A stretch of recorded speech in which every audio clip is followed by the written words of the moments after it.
Now, Jay Coyden is a journalist and he actually went to Chicago State University. He'll be telling us a lot more about himself in detail.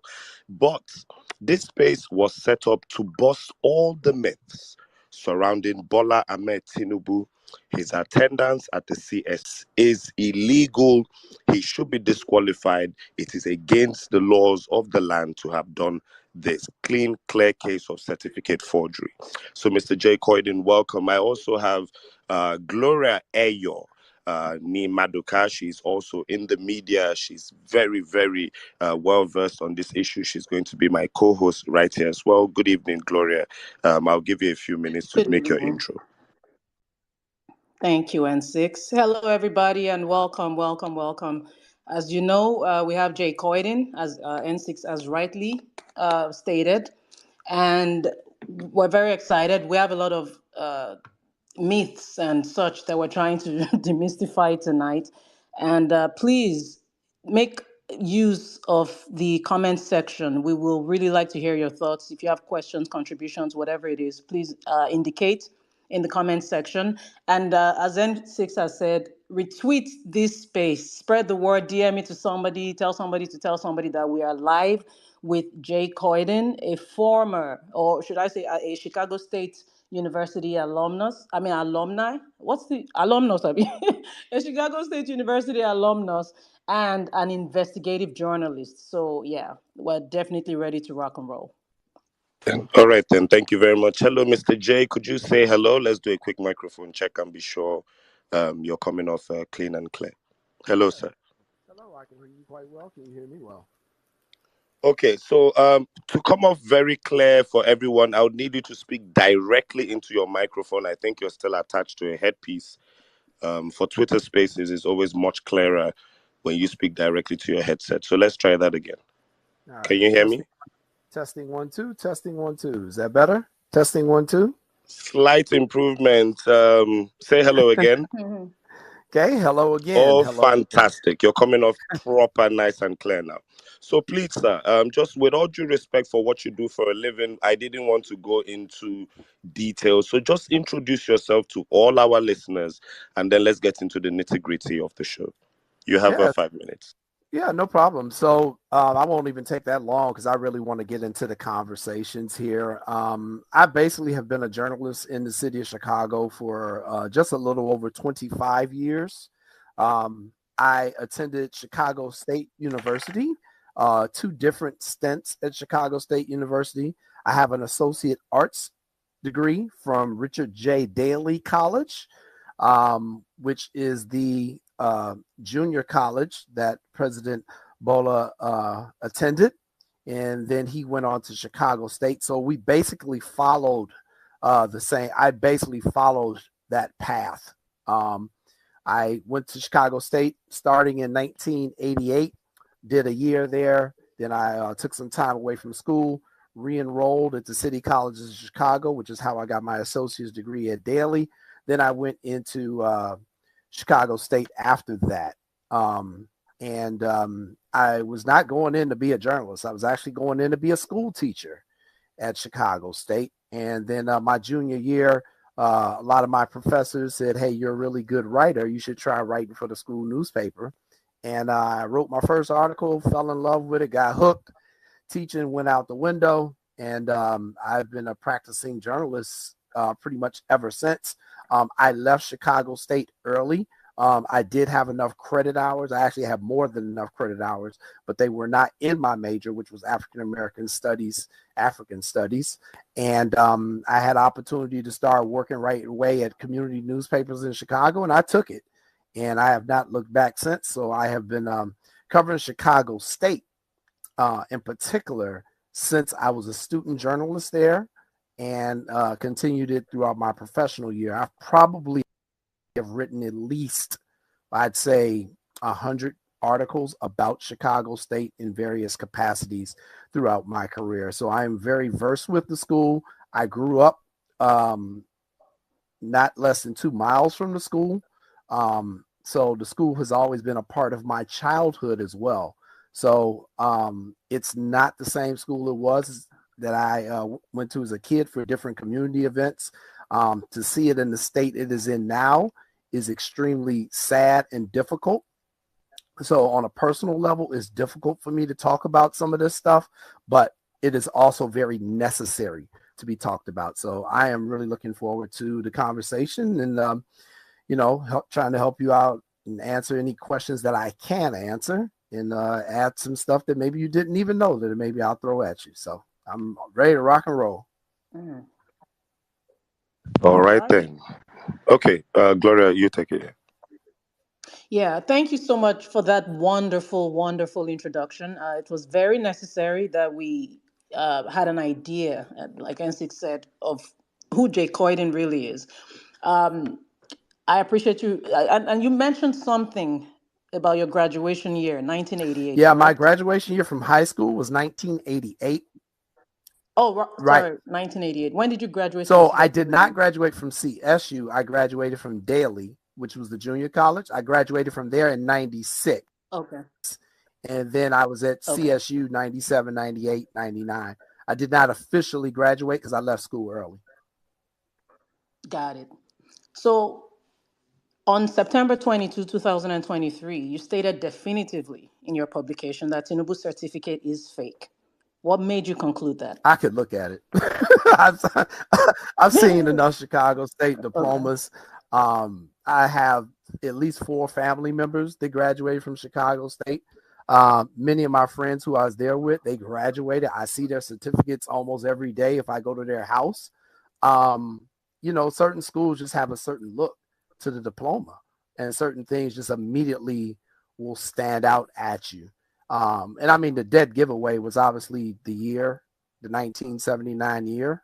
And then I saw the president who was the president when I was there.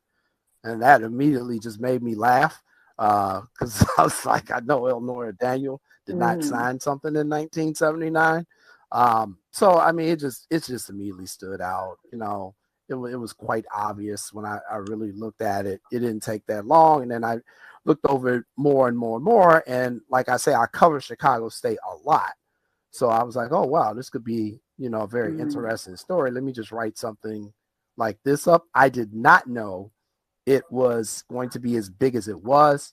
And I have learned a lot about Nigerian law in the last 2 weeks since this story has really broke. But basically, I could just tell right away. I think most people can over here in the United States because you know what your school diploma kind of looks like. And you can tell when something is off about it. So how did you get in? How did you? Gloria, I'm coming. Let me just ask him one question that will just lead to a prelude. It wasn't on our list, but Mr. Coyden, how did you come to find out about this whole Tinubu issue? What was going on in Nigeria? How did it spark your interest? What did you read or something? How did you find out about this whole issue? That was actually the question I was going to ask. Oh, we're in the spirit then. Thank you, my sister. Yeah, so I actually had a source, one of my confidential sources. When I'm constantly looking for stories, I had a confidential source who said, hey, there is something big coming up with Nigeria in the court system in Chicago.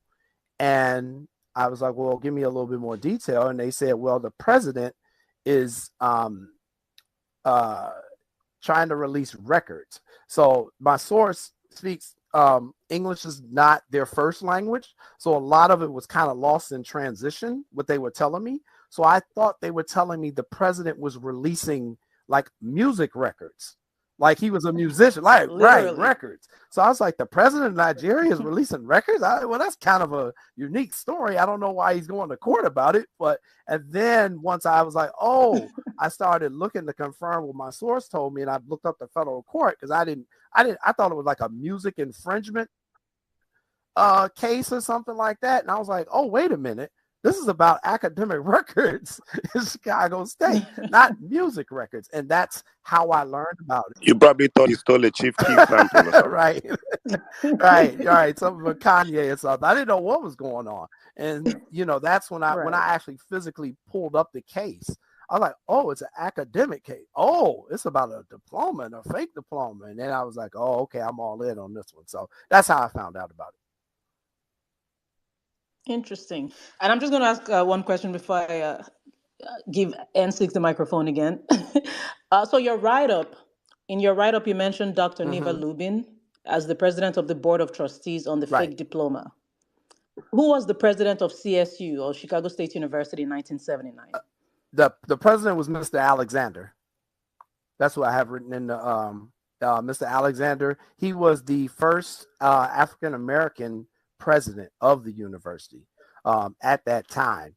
And that's, kind of why I knew that one off the top of my head, because it was such a big deal when he became president. And he became president, I want to say in 1975, just 4 years prior to the 1979 controversy that we're talking about today. Previously to that, all the presidents of Chicago State University were white, and they were white men.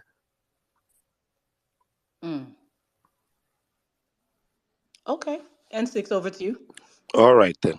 I want to also go into some details because I need you to understand, Mr. Koiden, democracy was hijacked in Nigeria. And a lot of lies are being sold to the Nigerian people about this entire issue. Matter of fact, it is being heavily downplayed by the presidency to the point that they are actually coming out to say that there is no issue here. The certificate is not fake, yada, yada, yada. I really need you to know how serious this matter is in Nigeria and for Nigerians. So, my third question. Your write-up mentioned that Dr. Neva Lubin, listed as the president of the board of trustees for the CSU on the fake diploma submitted by Bola Tinubu, did not join the board until 1996. Now, could you help me provide more context to why this is a discrepancy? So I can tell you it's a discrepancy because in 1979, Dr. Neva Lubin was a medical student at Southern Illinois University, which is in Carbondale, Illinois. And she was actually in a class with one of my family members. So definitely she was not in any capacity to be signing anybody. She technically wasn't even a doctor yet. She was still in the medical school at Southern Illinois University. And from what I was told, she was brilliant at Southern Illinois University in that she completed like her medical program in 3 years. She was one of the very bright ones in that class. Dr. Neva Lubin also grew up in the same community that I grew up in Chicago. We probably were only like a mile or two apart. I did not know her, but like I said, she was in medical school with one of my family members. And when my family member read my story, they laughed and they called me. Because they said, well, I went to school with Neva. I know where she was in 1979. She was literally with me in class. So, yeah, that's definitely a true story there. So, random question, just a side question. Would you know if Dr. Neva Lubin is still alive? She is still alive today. She's very active here. She just closed she ran a private practice for almost 30 years. What she has done now, she's kind of transitioned her career in that she's gotten into more public health and into more kind of political public health as well, political public health issues.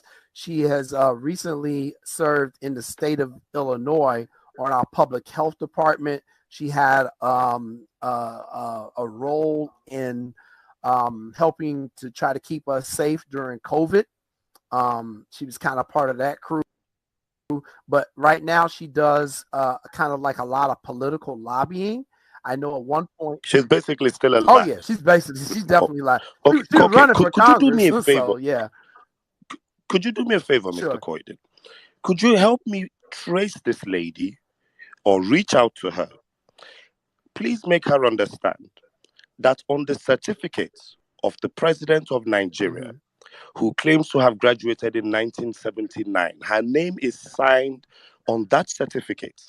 But as at the time, the president of Nigeria is claiming that she signed that certificate, she was still a medical student. Please, if this woman is still alive, we would like to interview her, or you help us with this interview to please help us find out, or at least enlighten her, that her name is being used for such fraud today in Nigeria? Is this possible? Is this something you could help us Well, with? she already knows this story. You know, it's out here in Chicago. I've tried to contact Dr. Lubin myself. It's actually Lubin Johnson now. She got married, so her last name is now Johnson. I've tried to contact her. She doesn't want to really talk about this right now. Is what I'm gathering. I don't know if that means she is weighing her options and if she's possibly going to file a lawsuit, or I don't know if she just is not Oh, interested. tell her Bola Tinubu is a billionaire in Yeah, dollars. yeah. If she files a lawsuit, there's a lot to be Right. made. So, I mean, everybody, understands who they're dealing with here. I'm sure she's not happy about this. She could be just weighing her options right now, but I'm not sure. I have reached out to her. I've also tried to reach out to Dr. Elnora Daniel, but those of you who've been following me on Twitter and who are joining in now know that I don't have the best relationship with my former president, because she herself, when she was the president of Chicago State, I was writing about with her. So I'm not her favorite person. And in the article that I just released in the last half hour, I go into a lot more details in terms of a lot of these scandals that have taken place at Chicago State that I personally know about, ones that I have written about as a journalist, and just ones that I have known about. So I definitely am probably the most knowledgeable journalist you're going to ever speak to on anything about Chicago State, because frankly, just not a lot of the journalists here in Chicago cover Chicago State. They tend to cover more the University of Chicago. They tend to cover DePaul. They cover Loyola. They cover Northwestern. They cover the bigger schools. And I just have to be completely honest with you. They cover those schools because they are mainly white, and Chicago State is mainly black. So Chicago State does not get a lot of media coverage. And their student population now has also gotten so small. At last count, they only had 1,600 students at Chicago State. When I was a student there back in the late 90s, we had closer to probably 8,000. So you can see how bad of a situation it is for Chicago State right now. And obviously this situation is not helping with their image. Thank you so Thank you much. very much, sir. Gloria, let me just ask him the last question, and then I'll pass it off to you. Okay. So, thank you very much, sir.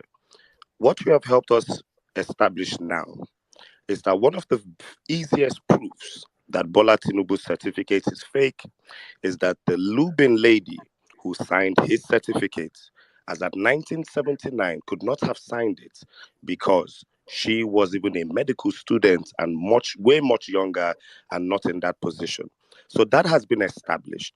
Now, I want to ask you a question. Contrary to the information on Bola Tinubu's fake diploma, who then was the president of CSU in 1979, the actual name that should have been on an original certificate from that era? That's my final question. Yeah, Gloria, from can that continue. era, you should see Dr. Alexander's name, without a doubt. He was, as I said before, I would definitely say it again to make sure that everybody understands this. He was the first black president of Chicago State. He was the first black president. We did not have a black president before he got there. So he was definitely the first black president. That's how we all know about him. Because when you go into Chicago State, just like many universities in the United States, at least when you're a freshman, you kind of have to go through like that freshman intake program where you get a lot of background on the school, a lot of history on the school. And just Dr. Benjamin Alexander is one of the names you just learn right away because they're going to talk about him an awful lot. So that's whose name should have been on a diploma from 1979. Thank you very Thank much, you. Jerry. Now, during a recent interview, you mentioned that you weren't surprised that the sacked Chicago State University president is involved in Tinubu's certificate issue. Why did you express this sentiment? And could you specify the president's name, please? Dr. Eleanor Daniel. Are you talking about the name that's on the fake certificate? The CSU president who was sacked. You mentioned that you weren't surprised that the CSU president is involved in Tinubu's certificate issue. I'm not. Do you remember? Do you remember expressing that you're not surprised that the president is involved in this certificate issue? That Nigeria's president? Oh, yes. Or no. The CSU president, the Chicago State University well, president. no, I mean the university as the whole, not just the president. I'm not surprised that the university as a whole is not involved in this, and that is because the record keeping at Chicago State is not good. It's not good at all. It's complete chaos. So in the second story that I wrote a few days ago, I last week visited the university archives. The university archives is where you will have all the old yearbooks. You will have newspapers from the school. It basically, it's an archive in the history of the school. Well, when I went there, it was complete chaos. Stuff is all over the place. Nothing is in order. The old newspapers, for instance, are not being preserved correctly. So they're turning that yellow color. You know how your newspapers will turn yellow as they get older and they sit out in sunlight. Right. You've got that going on. There was only one person working there in the archivist, and he just got there 2 months ago. And he's the only employee in that area. So just that tells you how they're running their operations at Chicago State. And so when I say I'm not surprised that Chicago State is involved in this, it is because I know how that university operates, and it does not run the way a typical American university run. It's very disorganized. It's got a lot of dysfunction, and you can blame that on the current board of trustees and the current president there, President Scott. But this is something that you see that goes from generation to generation with Chicago State.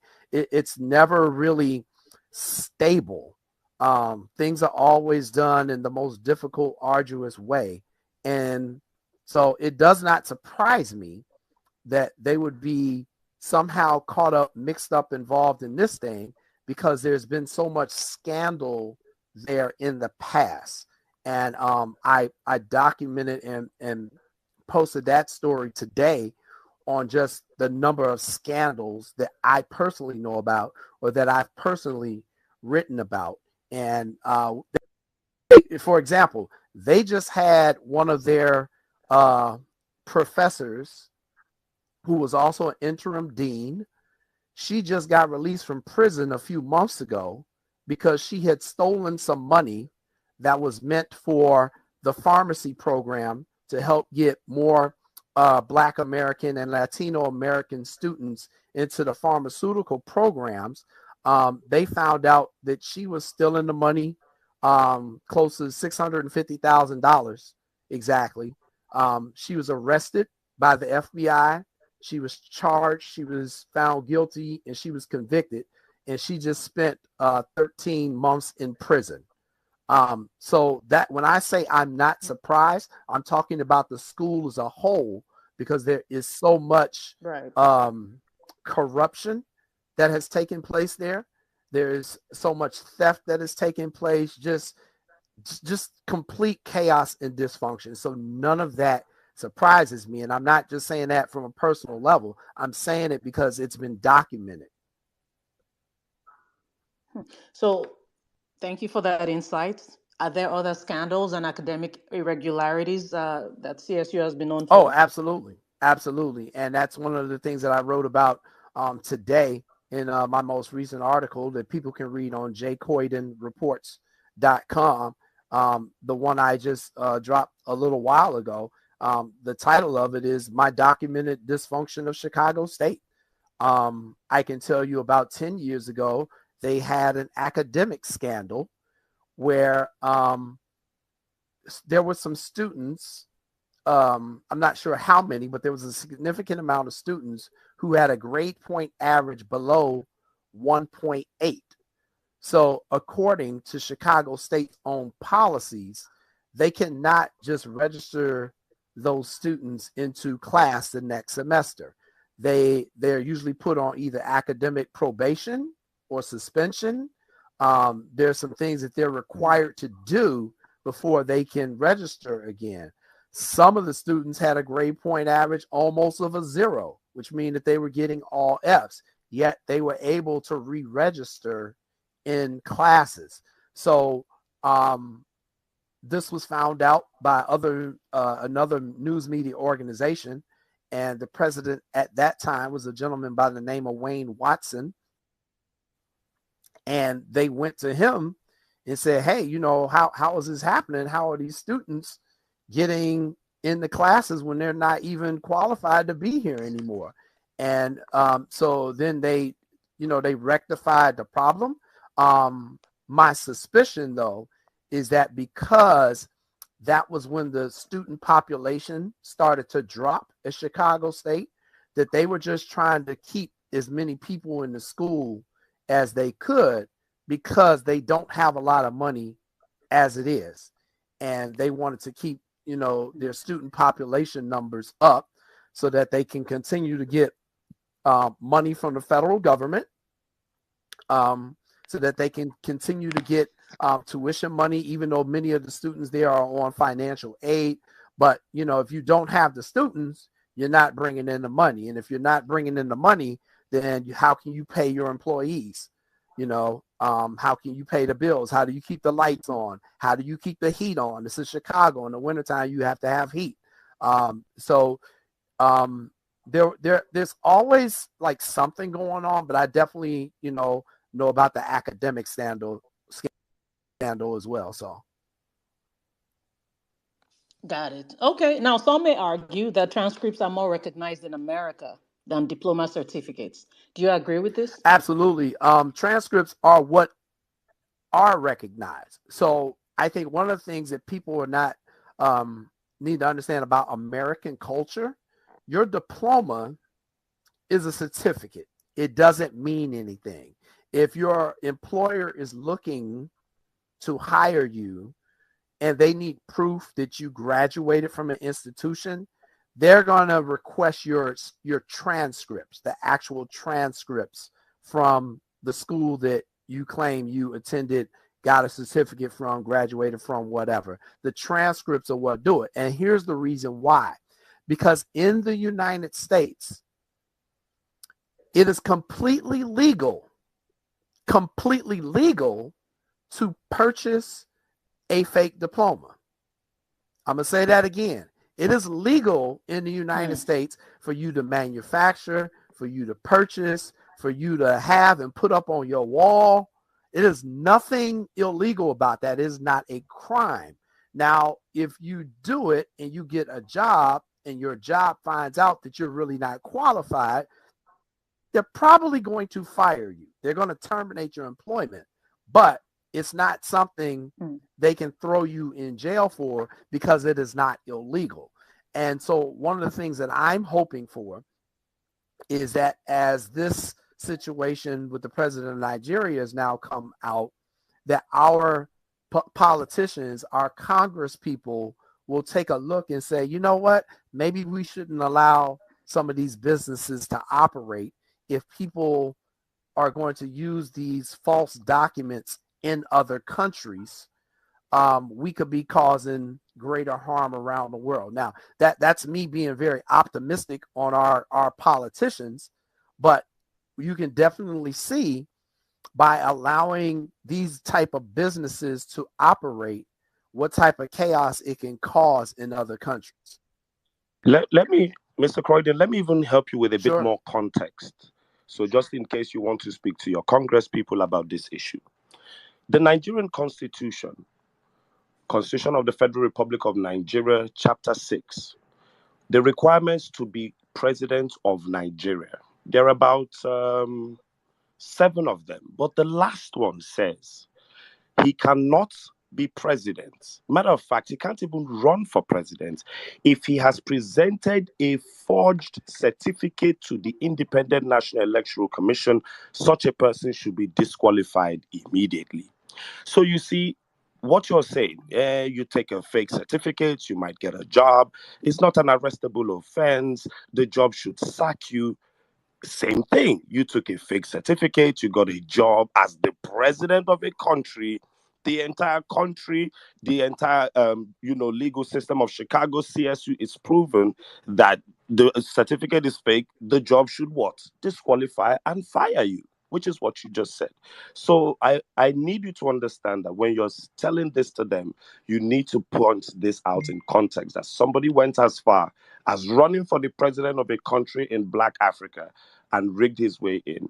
And this is why these things should really be addressed. I just hope to give you more context in your report. Thank you. Gloria, you have one more question.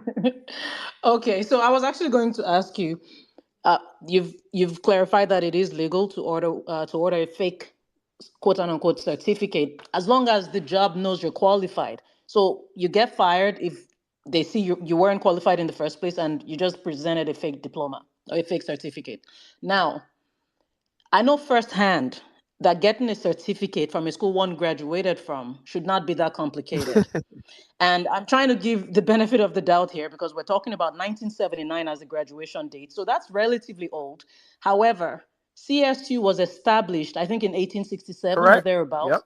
So with the advent of digitalization, one would assume that getting a certificate, especially if you're running for, say, president of a country, should not be that complicated. It's something you can literally, all you literally have to do is reach out to the office of the registrar and make your request.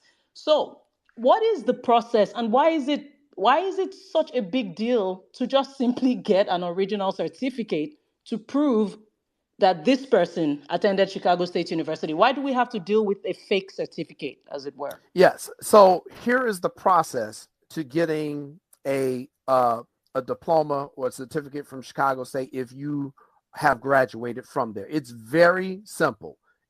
They could not make it any easier. You go online, you go to the school's website, and I actually have it on my page for the story that I wrote about. You click on there and say you want to you need a replacement diploma or you want to order extra ones, fine, whatever you want to do. Because sometimes people have their diploma and let's say, their house catches on fire or it was in the basement, there's a flood, they want to replace their diploma. All you have to do is go on Chicago State University's website. They have two different tabs. If you're requesting your undergraduate diploma, you use one tab. If you're requesting your graduate diploma, like for your master's degree, there's another tab. You fill out the information. It'll ask you like the year, your major, your name, little things like that. You fill that out, okay? Then you have an option at that point on how you would like to receive your degree, okay? So they're making it very easy for you. You can do a couple of ways. You can request that the university mail it to you, okay? Now, if they mail it to you, I'm looking at it right now. It costs $8, $8 American dollars, okay? 8, the number 8, $8 American dollars. You just check the box that says, I want my diploma certificate that is currently on file mailed to me, $8. Let's say you want to order a replacement and pick it up. Okay, you can do it like that. They'll charge you $26 for a replacement. So let's say you didn't get the original, you want a replacement, it's $26. If you want them to mail it to you as well, the replacement, again, $26. So you can pick it up and have your replacement for $26. So let's just say, what President Tinubu could have done. He could have said, they have my diploma certificate on file, because that was what he was saying. I don't have it. So if they have it on file and he graduated, all he would have had to do was fill out this form, pay $8. They would have mailed it to him. Now, it probably cost more than $8 because they would have had to mail it all the way to Nigeria. But he could have got it that way. If he wanted, for some reason, to fly all the way to Chicago to come pick it up, he could have done that. He could have paid for it online, filled out the paperwork, gone up to Chicago State University. He could have paid $26.50. They would have notified him when it was ready at the school. They would have handed it to him. Fine. He would have been out the door. Or he can order that replacement certificate and they will still mail it to him. You know, so there were ways he could. Anywhere in the world. Mr. J, Gloria, Go ahead. Mr. J. Coyden, I want to play you a clip from Bola Tinubu himself. He said this at a place called Chatham House in the UK when he was campaigning for president last year. I just want you to hear his own words, how he got his certificate from Chicago State University. Parallel Facts, could you play the voice, please? Chicago State University, where I graduated, has attested to that. Now I can announce that I've received my original replacement degree certificate from them. If you don't mind, could you play it one more time, please? Parallel Facts. Chicago State University, where I graduated, has attested to that. Now I can announce that I've received my original replacement degree certificate from them. I might be annoying, but please play it the third time, please. I might be annoying, but please do it a third time. Thank you. Chicago State University, where I graduated, has attested to that. Now I can announce that I've received my original replacement degree certificate from them. All right, sir. So this is Bola Ahmed Tinubu in his own words. Yeah, it's actually a video. So the certificate you have seen, sir, is it original? And did it come from Chicago State? There is one question I want to ask. His spokespersons defend him by bringing up a statement called third-party vendors. Literally, some of them have gone as far as saying you can redesign your certificate. Parallel Facts, if you have that voice pop and you're ready, you could play that for me. I would like you to hear some of their defense of this situation and tell me if this is the proper avenue by which these things are handled. Parallel Facts, do you have the voice note, please?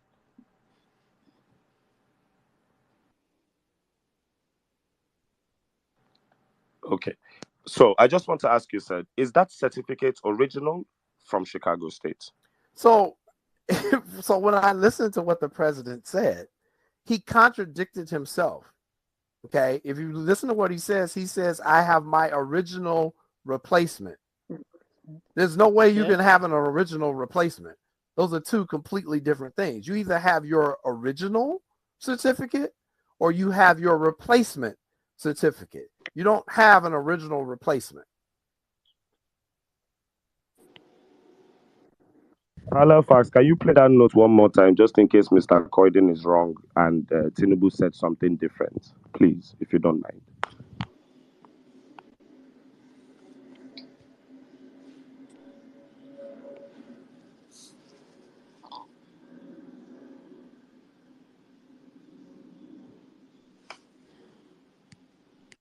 Can you hear me? Gloria, can you hear me? I can hear you. I can hear you. I think they're trying to find the clip again. Okay, no wahala. All right then. So I want to ask you one more question, Mr. Coyden, please, if you don't mind. This will only take. You mentioned in your article about a 1979 CSU yearbook. Yes. Have you seen the 1979 CSU yearbook? Is it missing? Is it possible that an entire year of a university's yearbook is missing, especially with this type of scandal? And have you tried to investigate why 1979 in particular is missing? And then my last question, is it possible a student came to that school and for some reason graduated, has his certificate, but his picture is not in the yearbook? Could you help you out? Could you help us out with the CSU 1979 yearbook mystery, sir. Okay, Thank so you. let me answer the first question first for you. Okay, the 1979 Chicago State University emblem, that's the name of our yearbook. Our yearbook is called the emblem. So EMBLEM, emblem. So the 1979 edition of emblem should be in the university archives. So you heard me talk about that earlier. It should be in the university archives with all the other yearbooks, all the other newspapers, all that stuff. So when I visited the campus a few days ago, I went to the archives. I went 2 days last week. I spoke to the archivist. That's the person who runs the place. And I said, hey, I see everything here but the 1979 yearbook. He looked himself. He's like, yeah, I don't see it either. Now, here's why this is important. The archives are located in the library, but they're in a private part of the library. So anything that's in the archives, you cannot take out of that particular room. So you know how if you go to a library, you want to check out a book. Okay, I want to take out this book. You got a library card. You give them the library card. Okay, here's the book. We need it back in 3 weeks. Well, that's not the case in the archives. The archives is a secure room because there's stuff there that is talks about the history of the school. It's, you know, it's the newspapers, it's the yearbooks, it's the portraits of all the past presidents. It's all that type of stuff in there. So when I visited it on 2 different occasions, I did not find a physical copy of the yearbook. Okay, fine. They also have a digital version because this is the year 2023 now. So they have digital copies of the yearbook as well. Well, they don't have a 1979 digital copy either. So there's no physical copy. There's no digital copy. It's like the book has just vanished and nobody knows where it is. Now, the second part of your question, you were asking, would his picture be in the yearbook? So here's the thing about the yearbooks at Chicago State. They only put the pictures of the graduating seniors in the yearbook. And not everyone is in there automatically because you have to choose to want to have your photo in the yearbook. And a lot of people just choose not to do it. So even if his picture isn't in there, even though people would like to say, hey, is he in there? That could maybe solve all this. It really, I mean, he might be in there. He might not be in there. We don't know because we can't find a book. Is it? Okay, go ahead. continue, Glory. Go ahead. Go ahead. Go ahead. Let that what I just heard clear in my head. Mm-hmm. So what implications does all this ongoing certificate saga have on the integrity of Chicago State University? No, the integrity is in the trash. That's what I was telling Precious the other day on the show. The university is looking terrible in this. They look terrible in this. You know, so you know, I'll make a couple of points on that. So first things first. When President Tinubu was, and I'm gonna use the terms, I know you all feel differently about it, but just give me a little leeway. When he was elected as president back in February, okay, he then took office later on this year. He's the sitting president of Nigeria. Now, if you're Chicago State University, and one of your graduates, one of your alum, someone who was educated at your school and graduated, hell, even if they didn't graduate, they just went to your school, they're an alum. If there's an alum of your school who now becomes the president of the largest country on the continent of Africa with over 213 million citizens, plus Nigerians throughout the diaspora, and this person went to your college, wouldn't you be screaming, yay, yay, woohoo, whippy? You would be promoting it all over the place. Right. You would be saying, look what happened. Look, one of our graduates is now the president of Nigeria. You'd be sending out press releases. You'd be inviting President Tinubu to campus. You'd be putting a statue up. Oh, look what happened to one of our alums. Chicago State has not done any of that. They haven't said a word about that. And since this entire scandal has broken out, we have not heard one word from President Scott, who is the current president of Chicago State. Not one word, not one congratulations to President Tinubu, not we don't know what's going on here, not we're going to look into this because this is the integrity of our university at stake, and I am the president. The buck is going to stop with me. We have heard nothing from her. We've heard nothing from a vice president, nothing from the provost. The only people that have made a statement has been the public relations person and has been the attorneys representing Chicago State. And that is what gives me, as the journalist here in Chicago, that is where my concern is, and that is where my focus is. My focus is on Chicago State because I'm going, what are you all doing? What are you hiding? Because none of your actions are making any sense. If you just had an alum who became the president of Nigeria. And so that is what I'm focusing on more than anything else, because I'm here. I'm not there in Nigeria. I don't know your laws. I'm not sure of the culture. I am concentrating on Chicago State because that is where, for me, there's a story here. There's a bigger story here. And especially when I put that with all of the incidents of corruption that have happened at that university. And again, I encourage those of you who are listening, I see we got almost 3,000 people here listening. Go to my website, go to jcoydenreports.com and look at what I wrote today. Just look at what I wrote today. I wrote about at least 6 scandals that I know about. I could have written about 50. How much y'all want me to write? So it's not about, does this school not have integrity? Their integrity has been in the toilet. And I went there. I went there. So me saying this actually kind of messes me up because it's the institution that I went to. It takes us down. But if you've also noticed, you're not hearing a lot of Chicago State alums or the current students. You're not hearing them protests. Nobody is saying, let's get to the bottom of this. And you know why that is? It's because we've learned to expect this type of stuff from Chicago State. Wow.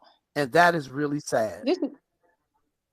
This is so noteworthy what you're sharing. The first point of not having the school body come out to actually congratulate a whole president of a nation.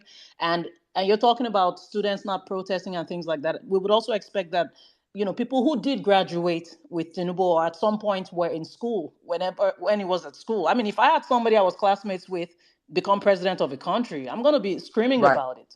But we haven't actually had cases of people coming forward, to congratulate at the very least. So do you believe that Chicago State University is displaying double standards in how they're handling this, given its history? I don't think they're displaying double standards. I think they're doing what Chicago State always does.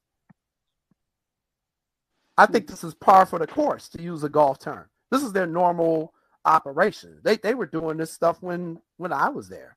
This doesn't surprise me. And that's what I was saying on the other media outlet when I talked to Precious a couple of days ago. This doesn't shock me. This doesn't shock me at all. If you had said this was the University of Illinois, I'd say, okay, this is shocking. They don't usually do that. If you had said this is the University of Chicago, which I've learned as I've kind of gotten roped into this story, that originally President Tinubu mentioned the University of Chicago, and then the fine reporter you all have down there, David, kind of outed him on that and said that's not true. And then he switched it and said Chicago State. It does not surprise me that Chicago State has gotten themselves involved in this. And the major problem Chicago State is going to have because there's now so much attention being paid to this.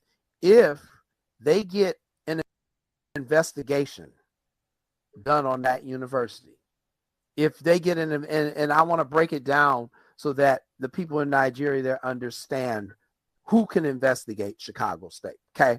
Chicago State is located in the city of Chicago. It's located in Cook County. It is located in the state of Illinois.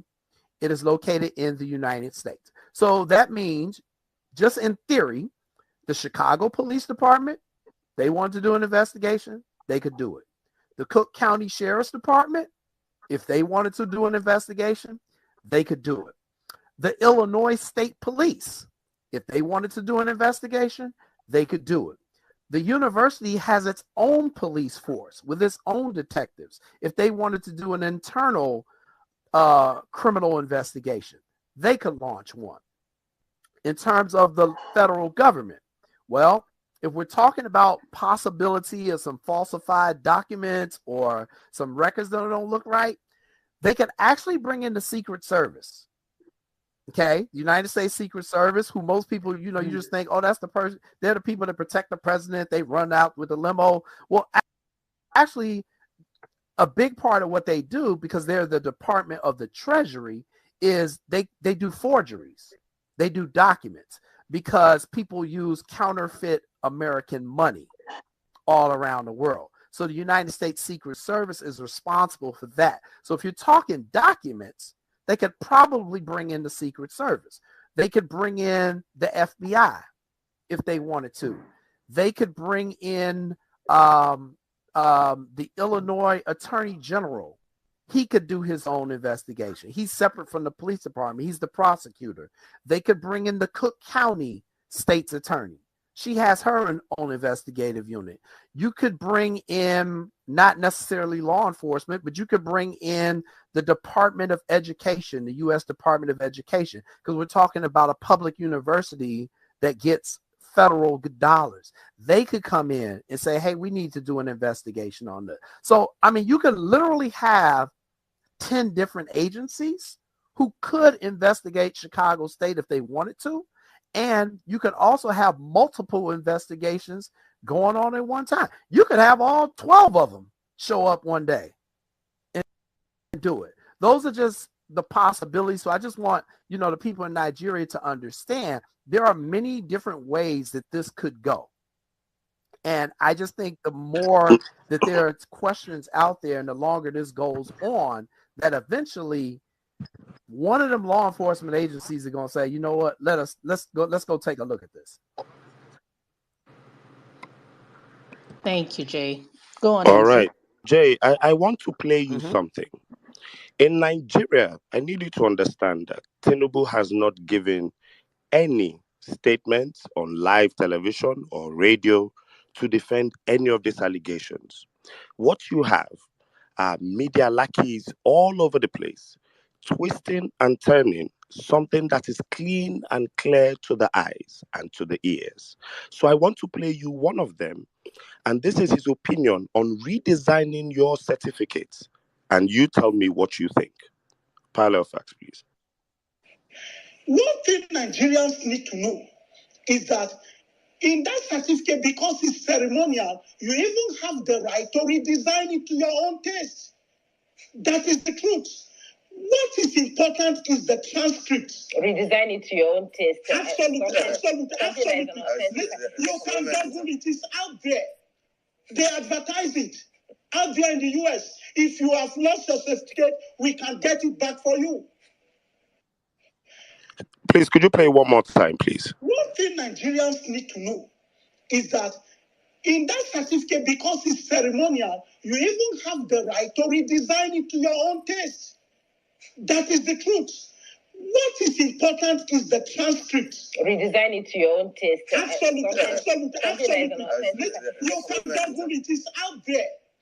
They advertise it out there in the US. If you have lost your certificate, we can get it back for you. All right. So that is one. I want to now play you another person. He was Tinubu's spokesman all through the elections. His name is Festus Keyamo. This man is actually Hold on. He's actually a senior advocate of Nigeria, a lawyer at least on the level of Justice Maldonado. And this was his defense for Tinubu. And then I would break down to you that Tinubu even has discrepancies in his primary school and in his high school. This is a defense. It's called the speech Great Men School from Home. Please listen carefully. You didn't go to a primary school? Is that what you're saying? In those days, you don't have to go. You don't have to. They read and pass GC from home. Great men. Secondary school? Yeah, the secondary school, that's GC now. Man! What type of plane is this? So why am I playing you this? In 1999, I'll give you a quick summary. Bola Tinubu ran for governor of Lagos State, the biggest state in Nigeria, one of the most popular states, very popular. He submitted that he went to a school called Children's Home School, Aroloya, as his primary school. He then submitted that he went to a school called Government College Ibadan as his secondary school. He then said that he went to University of Chicago and then Richard Daley College, 1999. People went to research the schools and found out that the primary school, Children's Home School Aroloya, did not exist at all. The secondary school he claimed, the Sept he claimed, they wanted to celebrate him being a governor. This same thing you're asking Chicago State to do. They wanted to celebrate the fact he was now a governor. And they asked him, what set did you finish from? Bola Tinubu could not answer. There is a story that the governor of that state went to that school and forcefully seized the records of that year Tinubu claims. Now, when Tinubu ran for president of Nigeria, he did not put any primary school. He did not put the children's home school he had put in 1999. He did not put the secondary school that he had put. And then he now put up this fake certificate, this certificate we have all agreed on that is fake. He submitted this fake certificate. I want to ask you, sir, is it possible to get into university in the United States of America without never going to primary school, without never going to secondary school? What do you think about this whole entire Tinubu conundrum, considering that there is no public record of him having ever gone to school, and then this Chicago situation comes up? What kind of person do you think we are dealing with at this point from your status as a non-observer, just someone from the outside looking in? So what I will say is I will answer that question that you asked. Can you get into a college or a university in the United States of America without going to a primary or a secondary school? Am I understanding the question correctly?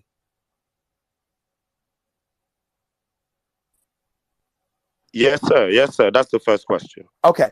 So the answer to that is absolutely yes, you can. I actually have a friend who was homeschooled. Both of her parents were teachers. So one of them, when she was born, stopped teaching and homeschooled my friend all the way through what would be her high school years. Now, in the United States, you can do that. However, the child still must be able to test like every year to make sure that they're on track, that the education they're getting at home is adequate enough.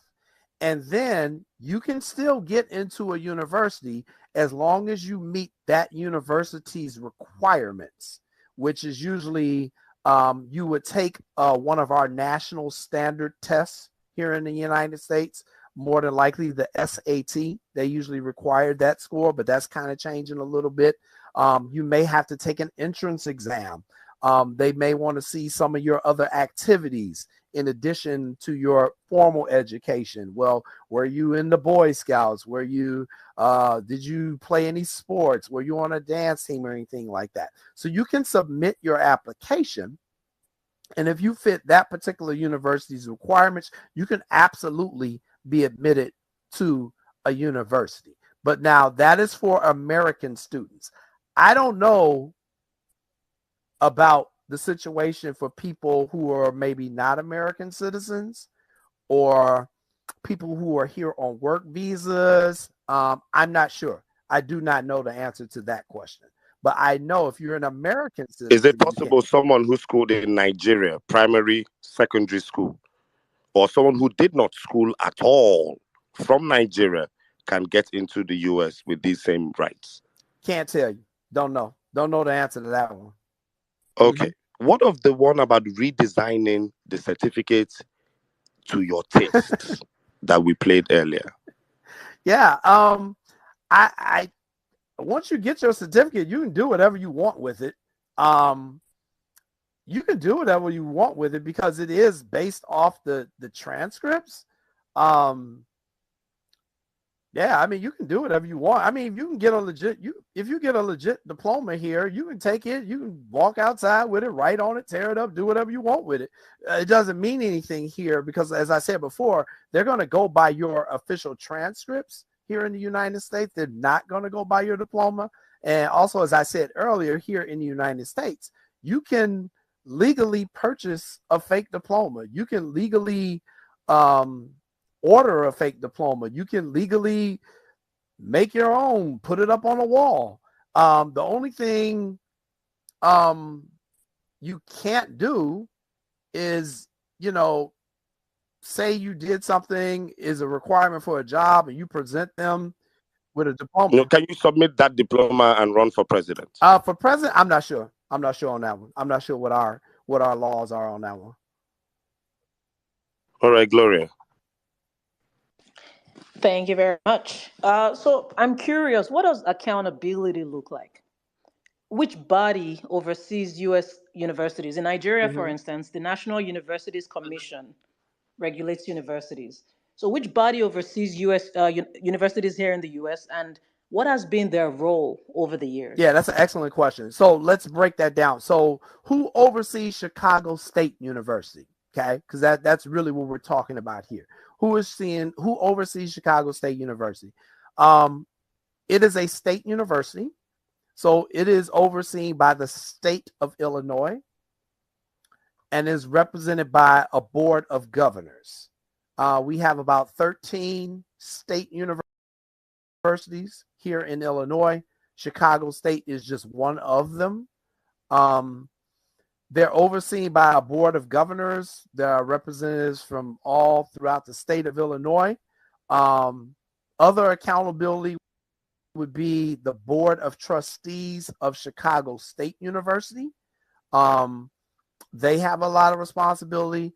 And then on the federal government level, it would be the United States Department of Education. The United States Department of Education is who gives you your accreditation, which says, no, you're a credible university. That would come from the U.S. Department of Education. And if you're not meeting the correct standards, they can pull away your accreditation. So let's just throw a situation out there. Let's say American investigators do an investigation on Chicago State, and they find Chicago State violated some federal laws, and they're not up to accreditation. They could yank the school's accreditation, which basically you can still go to the school, but your degree wouldn't mean anything because it's not accredited. Okay. So that would be one step they could take. The other thing, if they felt it was serious enough, they could just shut the entire university down. So that would be the accountability. The state of Illinois could do that, or the United States federal government could do that. And I just have one more question before we bring our speakers on, or before N6 takes over. I am Presh90 here on X is asking a very important question, I think. If there is any proof of ID cards for students can Chicago State University provide any proof of identification cards for students who went to school, say, between 1978 and 1980? Yeah, that's a really good question. Do you think that's a possibility? Yes, that's a very good question. I happened to ask that question to someone Chicago State just yesterday. I remember when I was there, I had a student ID card. Okay. Student ID card had my name on it. It had I believe it had my social security number on it, but I'm not sure. And then it had my picture. I had to take a picture. It was kind of like almost one of those pictures if you go to the police station and you get arrested and they got to take a picture of your face. It's kind of like that. It's an ID picture. And my question to the person was, hey, what do they do with all the ID pictures after they take the pictures of the students? Do they keep them? And I was told they don't. I was told that it would take up too much storage space if they kept all those pictures that they had taken from back in the day. Nowadays, they do it digitally. I find it hard to believe that they don't have the records of the IDs because you literally took a picture, but that was the answer I got. So that's an excellent question about the IDs. And I do also want to mention, I mentioned this too on another show, in American universities, because you have so many students at these schools, the professors, the deans, they don't call you by your name, really. They really don't even know your name because you could have 350 students in a lecture hall. So the way they used to do it back in 1979, they went by your social security number. They didn't go by your name. So when you were doing your test, you turned the test in, instead of writing your name, you would write your social security number, you know, at the top of the page. And that way the professor would know who you are. So that is why there is so much focus here in Chicago on that social security number that we saw on President Tinubu's transcripts from both Daly College and Chicago State University, because that the social security number is what's going to matter more than the name itself in a lot of ways. It really will, because the social security number is its own number. You know, you could have 25 people to go to your university named John Smith. Okay, you could have 25 people with the exact same name, but they're not going to have the same social security numbers. You're going to have 25 different social security numbers. So what they have done now in the United States, in modern United States colleges, they still use a social security number to verify the identity of students. But when the student is doing their tests or they're doing anything around college, they get a special ID number from that particular college that goes to that particular student. But back in 1979, they were not doing that. Interesting. So now we've had reports of the social security number you're mentioning. There have been allegations of this being tied to a female. We also had a case of a certificate from Southwest College having a female gender on it. What are your thoughts? So I've observed both of those. That evidence came out during the deposition, which took place last Tuesday, so 6 days ago. I got a copy of the deposition on Wednesday and all the documents that Chicago State had turned over to Atiku's lawyers. Okay. And so in those documents, you can see, I'll pull it up right now because I'm literally like right in front of my screen here. And I will look at the Daly College documents first. So remember, I went to both of these schools. Okay. So I have these exact documents for me. So I know what they look like and what they should look like. So for me, I'm looking at President Tinubus now from Daly College. And when I looked at it and I examined it, I said, okay, this looks absolutely correct. The only difference between his and mine, and I'm assuming you all have seen the documents before. Is that correct? You all have seen them? Okay, good. Yes, we have. So the only difference between mine and his is his says Southwest College at the top. Mine does not say Southwest College because when I went there, the name of the school had been changed to Daly College. Okay, but everything else is the exact same. The address where you see 7500 South Pulaski, that's where the school is located. My name is there, all that stuff. For where it says sex, I don't have female, I have male. So mine is an M. Okay. And so because this one was marked female, everyone is having concerns. Everyone is saying, okay, was this a typographical error? Or was this someone else's transcript that he somehow stole their identity? Now, identity theft. So that is a theory. It has not been proven. It is something that needs to be looked at. That would be where you asked earlier what type of accountability and what type of investigations could take place. That would be where you would need law enforcement to step in, and you would need a document examiner, a professional document examiner on the police force, someone like that to verify, hey, was this accurate? Where was this not? Now, what Atiku's lawyers didn't do, which I was kind of surprised, I was surprised they didn't bring in someone from Southwest College, which would now be Daly College. I'm surprised they didn't bring someone like that in for the deposition to ask them specific questions about that, because Chicago State people wouldn't be able to answer that. So I was kind of surprised they didn't bring someone in to kind of verify those documents or ask some specific things about that.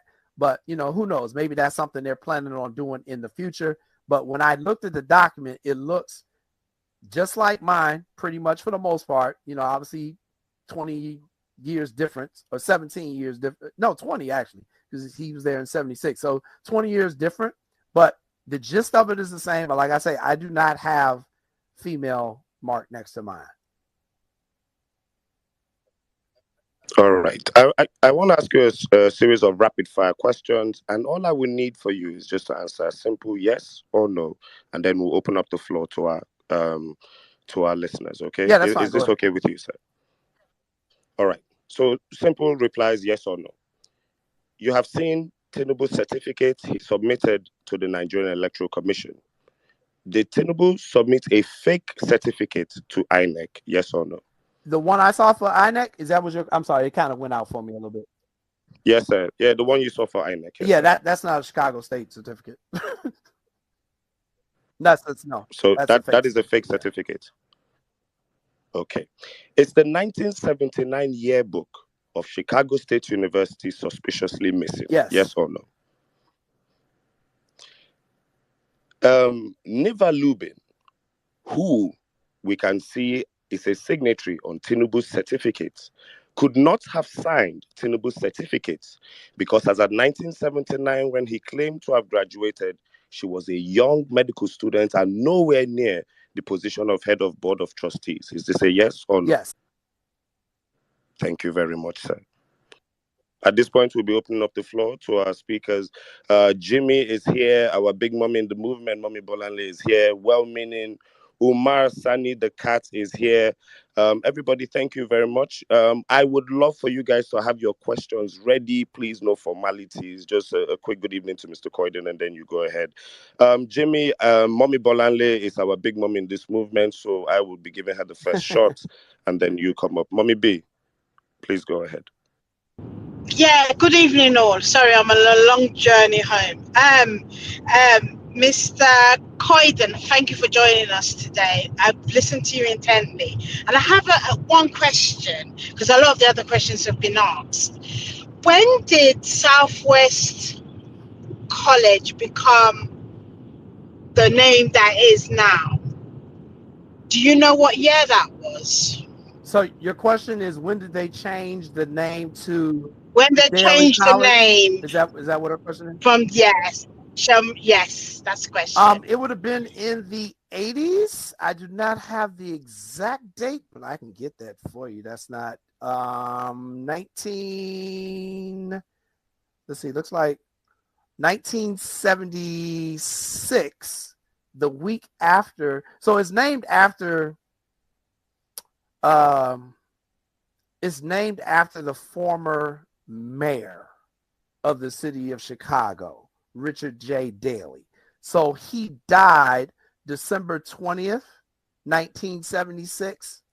So the name of the college was changed at it would be like the very last week of 1976. Does that make sense for you? Thank you very much. Thank you, Mommy Yeah. D. Okay, Jimmy, you're up next. What is your question, brother? Oh boy. Well done, guys. Gloria and N6, well done.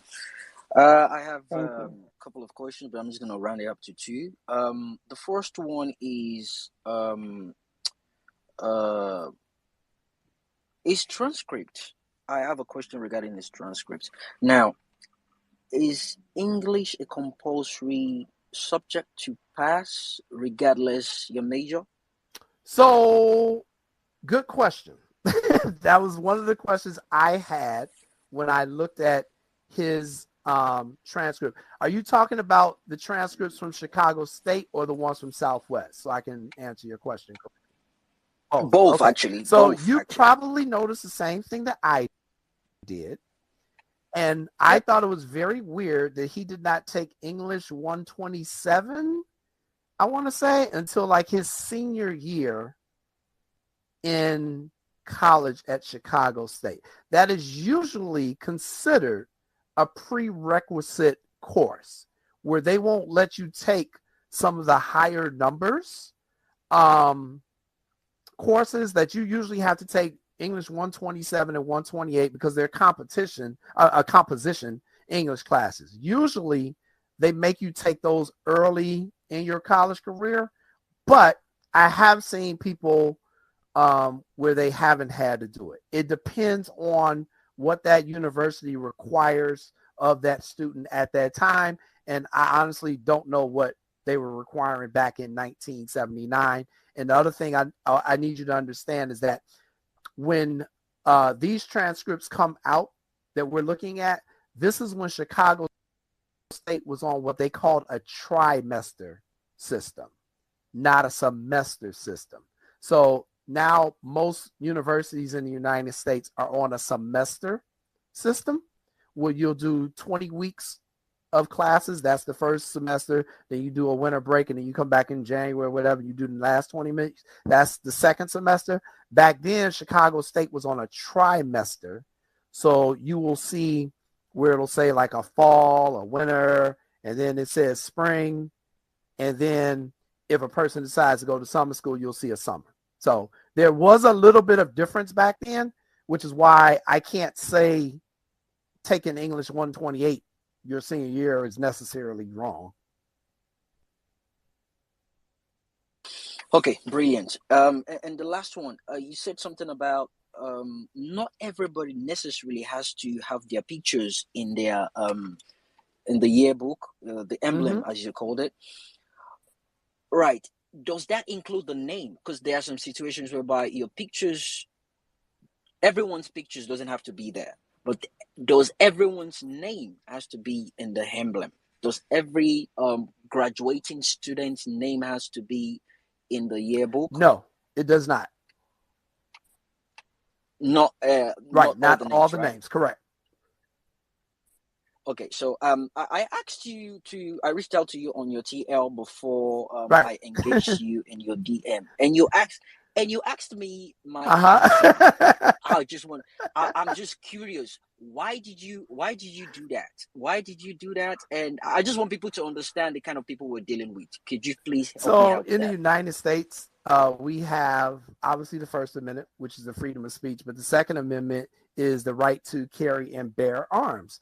And America is dangerous.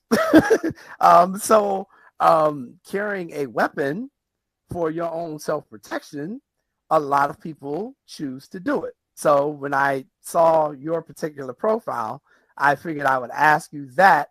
And, we kind of connected on that and some other things. But that is why I asked, because I think one of the things people have asked me, well, how come the journalists in Nigeria are not really digging into this situation?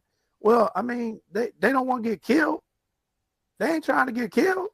They're not trying to have to live in exile. And I think that's the difference. We, first of all, our freedom of speech is really protected well here in the United States. And then secondly, most of the journalists I know packing guns. So You know, I just got to keep it real with you. Most of them packing guns. And that allows you a little bit more freedom to do your job in peace. All right. Thank you very much, sir. Up next, somebody who has been very well invested in this case, Jackson Ude. Please, my brother, you're welcome to the platform. We're all well-meaning Nigerians here. You have one important question to throw at Mr. Coyden. You have the floor, sir. Yes, thank you so much. Thank you, Mr. Coyden, for all you do. And thank you, everyone who's on this platform. So I'm just going to go right quick to ask Mr. Coyden. And I'm going to give you a background of myself. I'm a journalist trained in Nigeria and also trained in New York. I went to the City University of New York, Lehman College. And I'm very passionate about this. And I want you to shed some more light about the processes of gaining admissions into the Chicago State University. So now my question goes this way.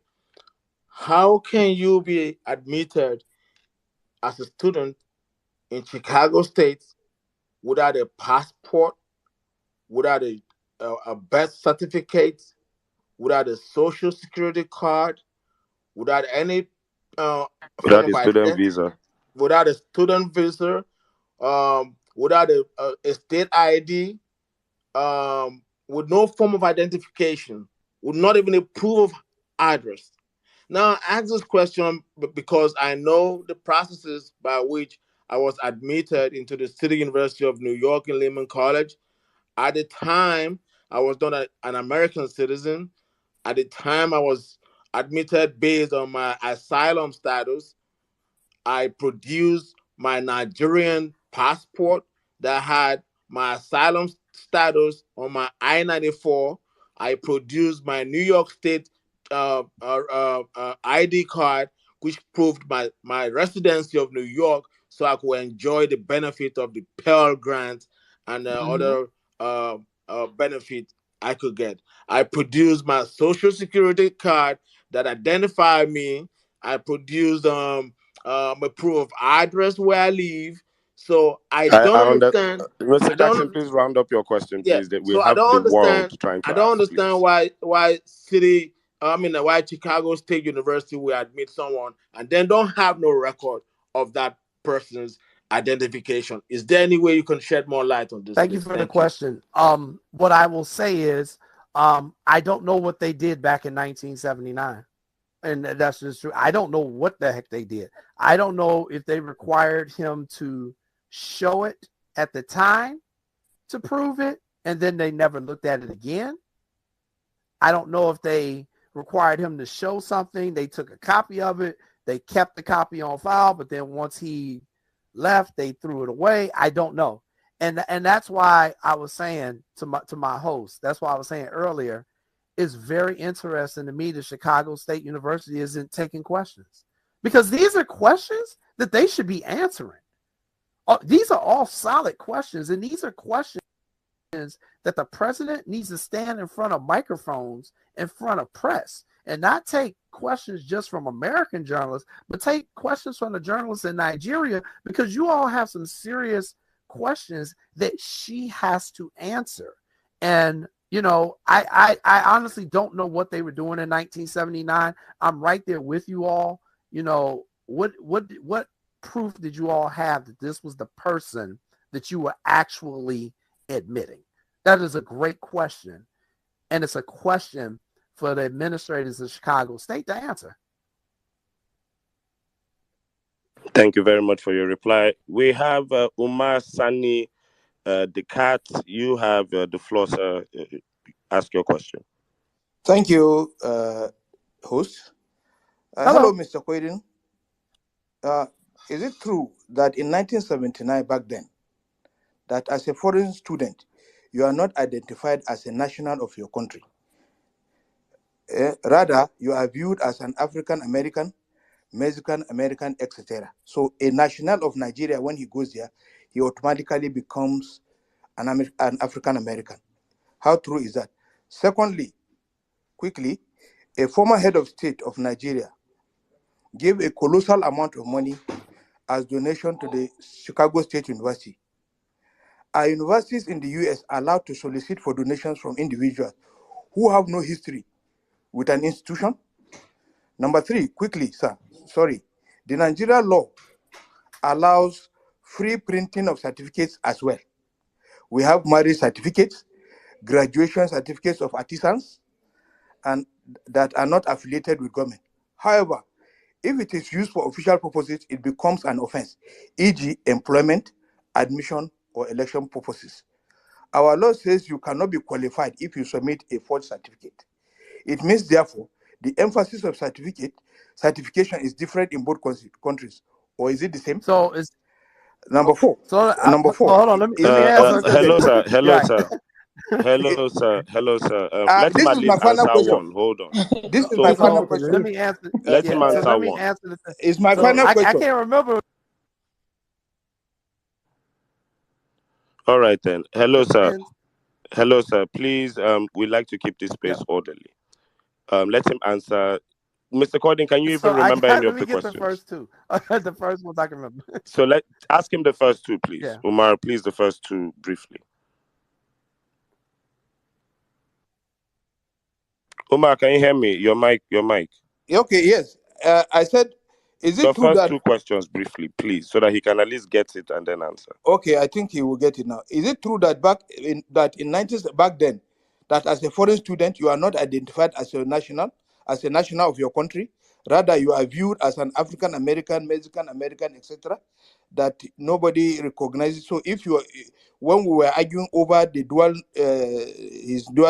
the person who has the certificate is an American citizen, this is an argument a professor brought in, that this is the situation back then in So America. let me answer that one. In 1979, again, every school had their own different rules. Okay. Private schools may do one thing. Some of the public schools may do something else. The record keeping back in 1979 was not nearly as good as it is in 2023. And I think that is one of the major issues that we're seeing with this particular case. Is that we're just talking about a difference of, 40 years and what they did back then.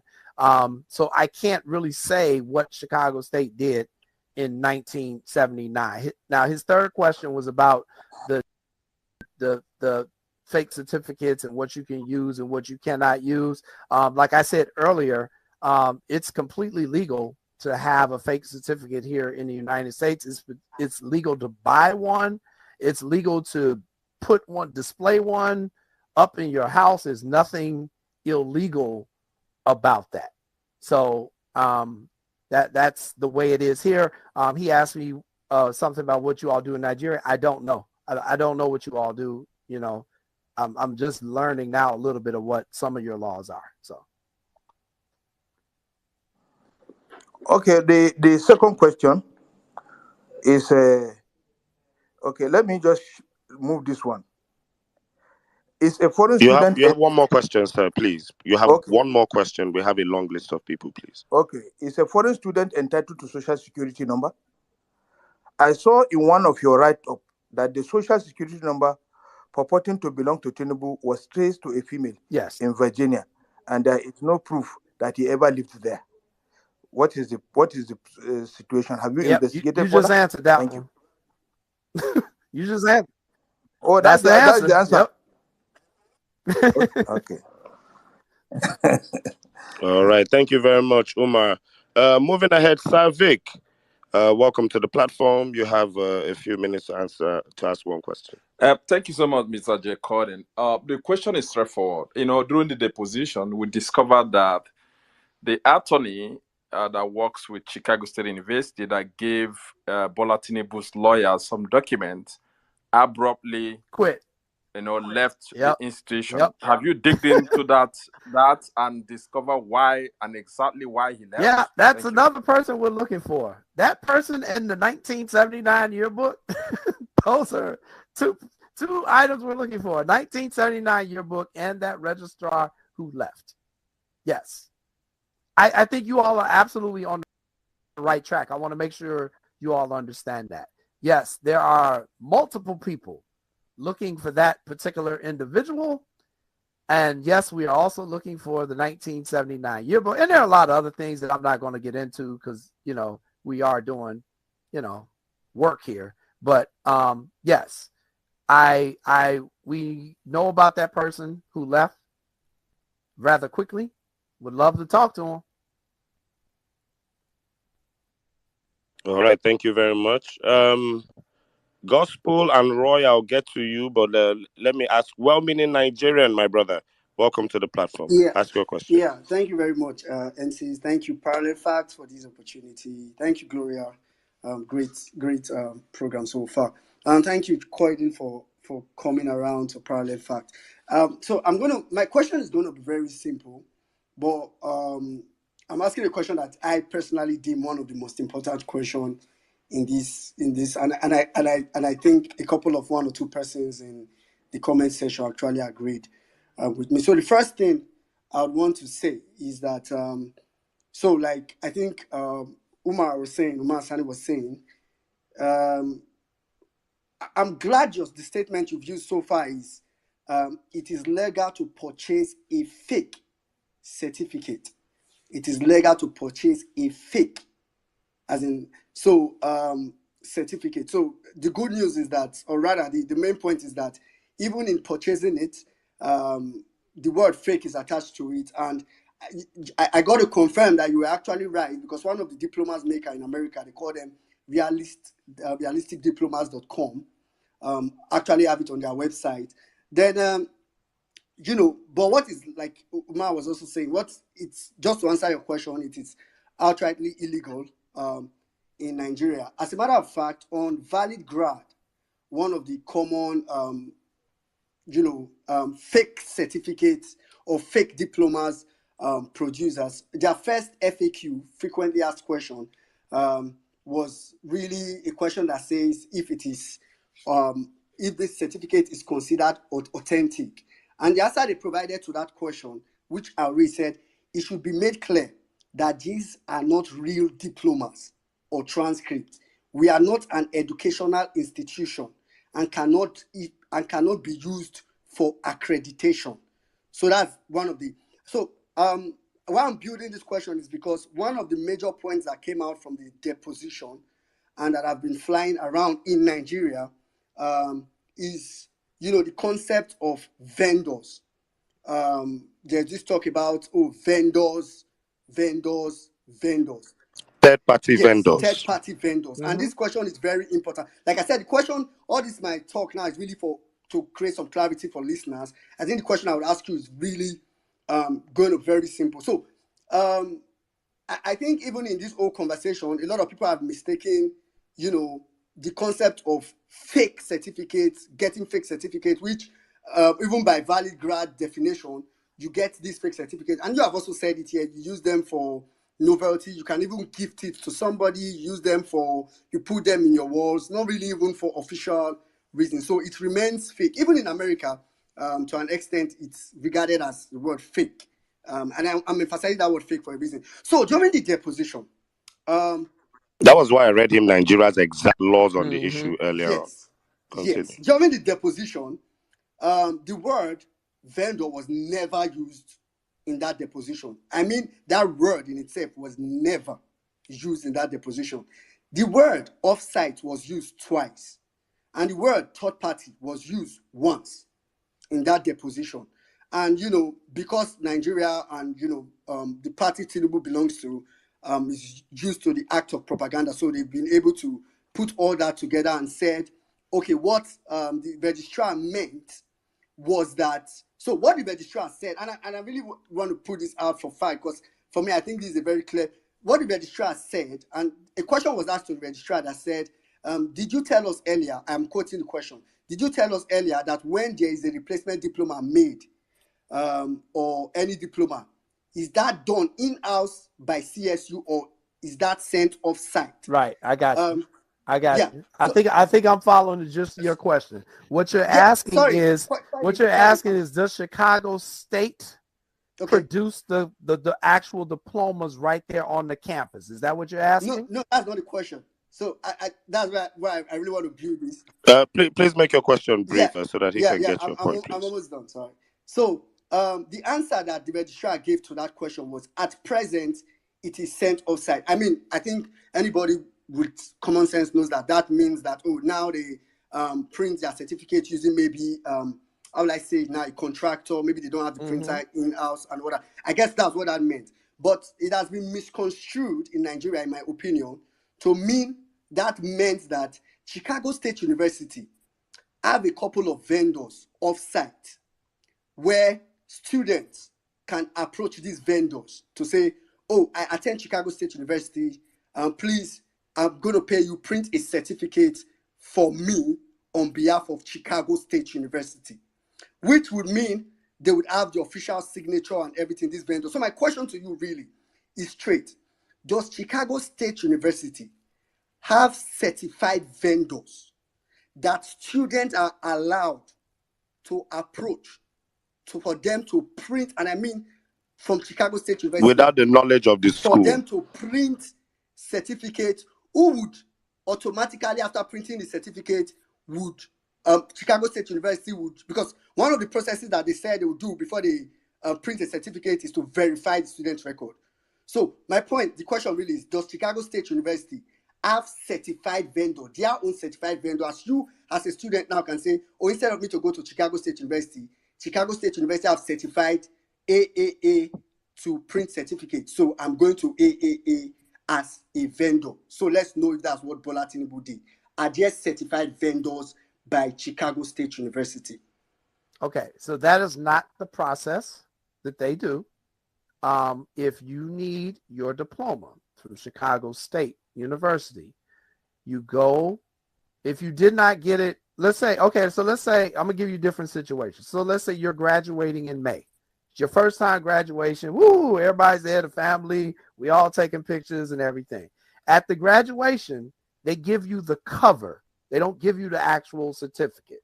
They usually give you the cover. Our cover is green. It's green with gold on it. Now, if you get a master's degree, it might be different. But if you get your bachelor's, it's usually green with the gold lettering of the university on there, okay? You're not getting your diploma that day. You're getting the cover. And then your actual diploma will be mailed to you from the school. Now, if you want extra copies of that diploma or you lose your diploma, you go on the website. You go on the website. I don't even think they let you come to the school anymore because COVID has changed everything kind of all around the world. So they trying to do the least amount of people as possible in person. And they're kind of short on personnel up there right now. You would go online, fill out that form that I spoke about earlier in the show, pay them their money, and then you either tell them I'm going to come pick it up when it is ready, or you mail it to my house. There is no Chicago State is going to certify you and you just go over here and tell them we said you good. No, they don't do that. I don't know of any American university that does that. You go through the university that you graduated from. They then contact their vendor once you have paid your money, done your application, and then it goes from there. Now, what we're trying to figure out now is which vendor Chicago State uses. It's a possibility they may use 2 or 3 different ones. It just all depends. But that takes time to get that information. That's one of the things I know many journalists have put in a request for Chicago State to get that back to them. And that's usually going to take anywhere between a week and 2 weeks to get that information back. So the deposition was just 6 days ago. So I would think, probably within the next few days, we will be able to answer some of those questions because I know a lot of people are asking about that. But no, you cannot just officially show up to a place and say, CSU said I'm good. I need y'all to print one that says this. Now, you can do that, but the university isn't going to sign off on that. And I think people need to really understand what Chicago State said in that deposition. The only thing they are verifying are his academic records, or President Tinubu's academic records. They are not verifying the diploma that he presented to the INEC. They've said that several times. The academic records of Bola A. Tinubu. That is what they are verifying. What they turned over in that deposition, That is what they will verify, those academic records. They didn't verify nothing about no diploma at the INEC. So, sorry, Sizzle, I really just wanted to answer this question in yes or no. Hold on, well-meaning. I'll get back to you. Is this the I'll question? keep you I up just here. wanted to answer it as a point for record purpose. Hold on, well-meaning. I promise you I'll get back to you. Let me exhaust the speakers. Honorable Real One, you have a few minutes and one question, please. Keep it one question and keep it brief. Okay, thank you, the guest speaker. Let me just go straight to the question because majority of what I intended to ask, has been answered. But one fundamental thing is from your explanation, you talked about the role of Chicago State in all of this, and after the legal battle, my question is it possible? After the legal issue that they were banned to actually release the document to Alhaji Atiku Abubakar, is it possible for them to now grant a press release? I'm sorry, sir. Your voice is very faint. Could you speak directly into your speaker and speak up? Is it better now? Not necessarily, but continue. Okay. Yeah, my question is it possible for Chicago State University, after the legal battle between the two contenders, to actually grant a press release to say, okay, yes, the court actually asked us to provide the document, but we've actually done that, and to clarify the lingering issues, this man is not from our school and all those things. Is it possible for them under the law to do that and not violating the laws in the United States of America? That's just my question. I understand your question. They can come out with any statement they want to, and that's one of the things I've been saying. It's interesting that they have not said anything, but they can release a press statement whenever they want. But I just think on this particular situation, because it's in litigation, it's been in litigation, and because everybody in the world is now looking at them, if they are going to release a statement, it's going to be very carefully crafted, extremely crafted. And their lawyers probably telling them not to say nothing.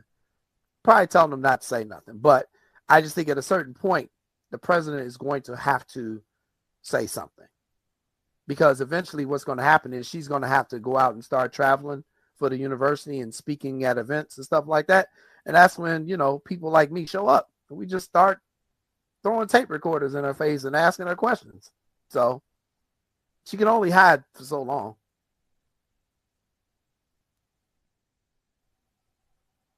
All right. Thank you very much. Roy, are you there?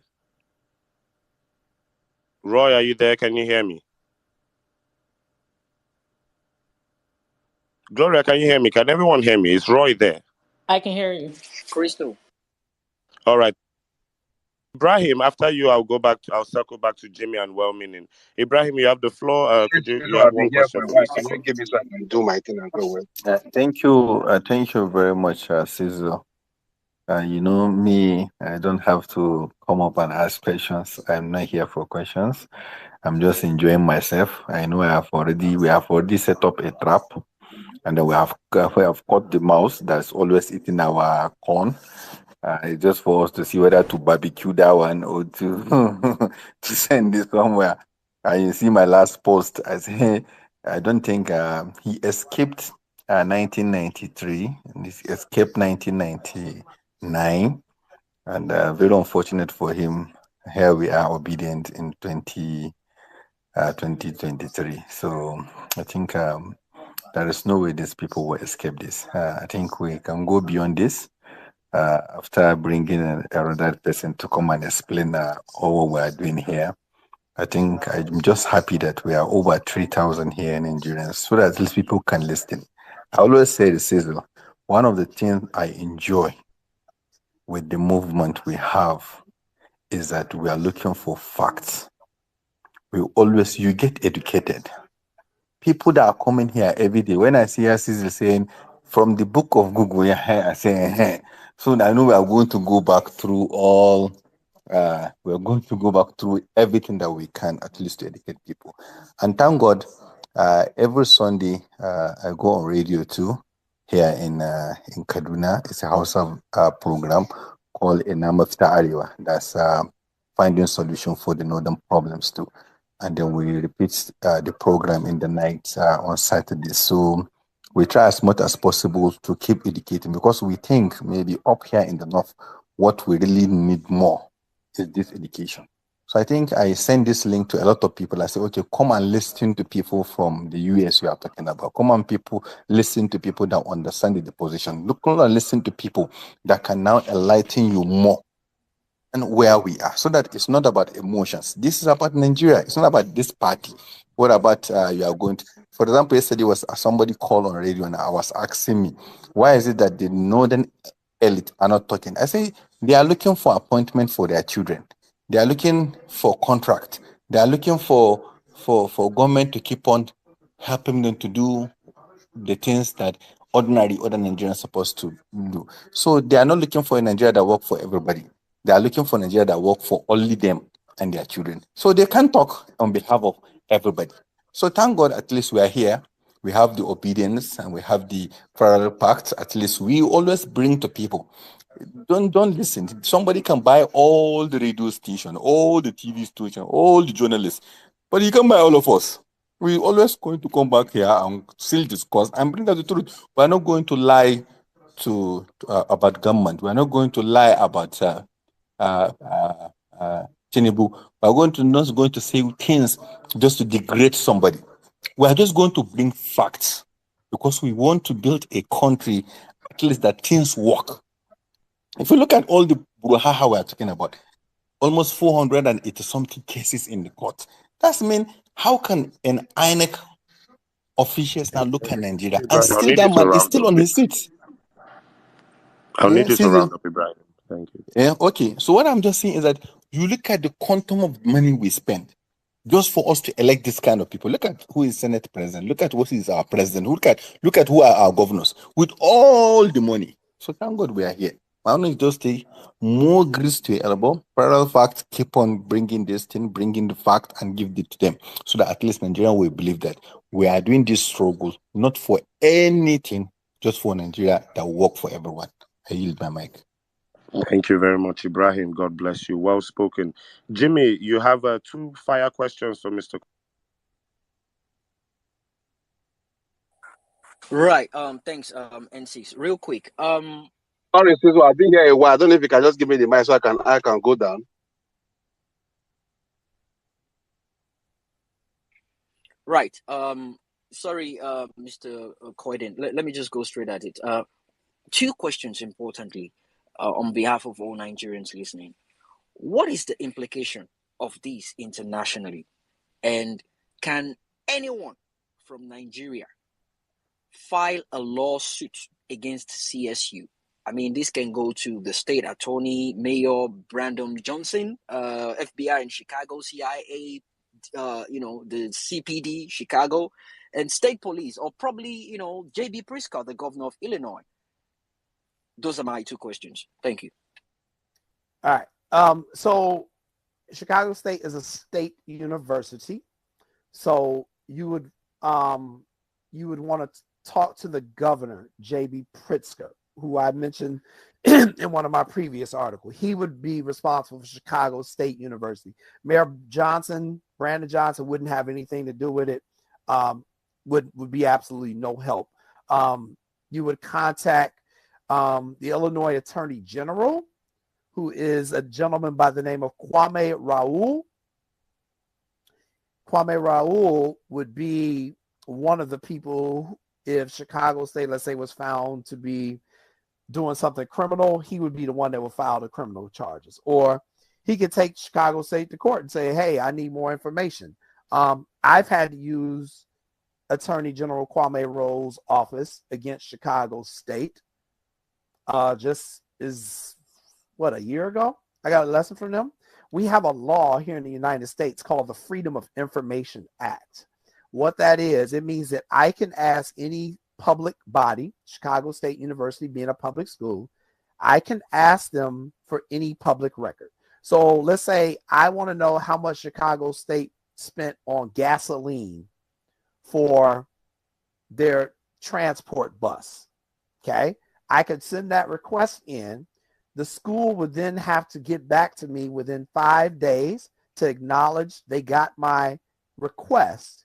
And then they have an additional 5 days to respond to my request, or 7 days. It kind of varies, but they need to respond. They're required to respond. So that's why I was saying earlier, people who are asking a lot of these questions, the requests kind of went in as soon as the deposition and then we got the transcripts.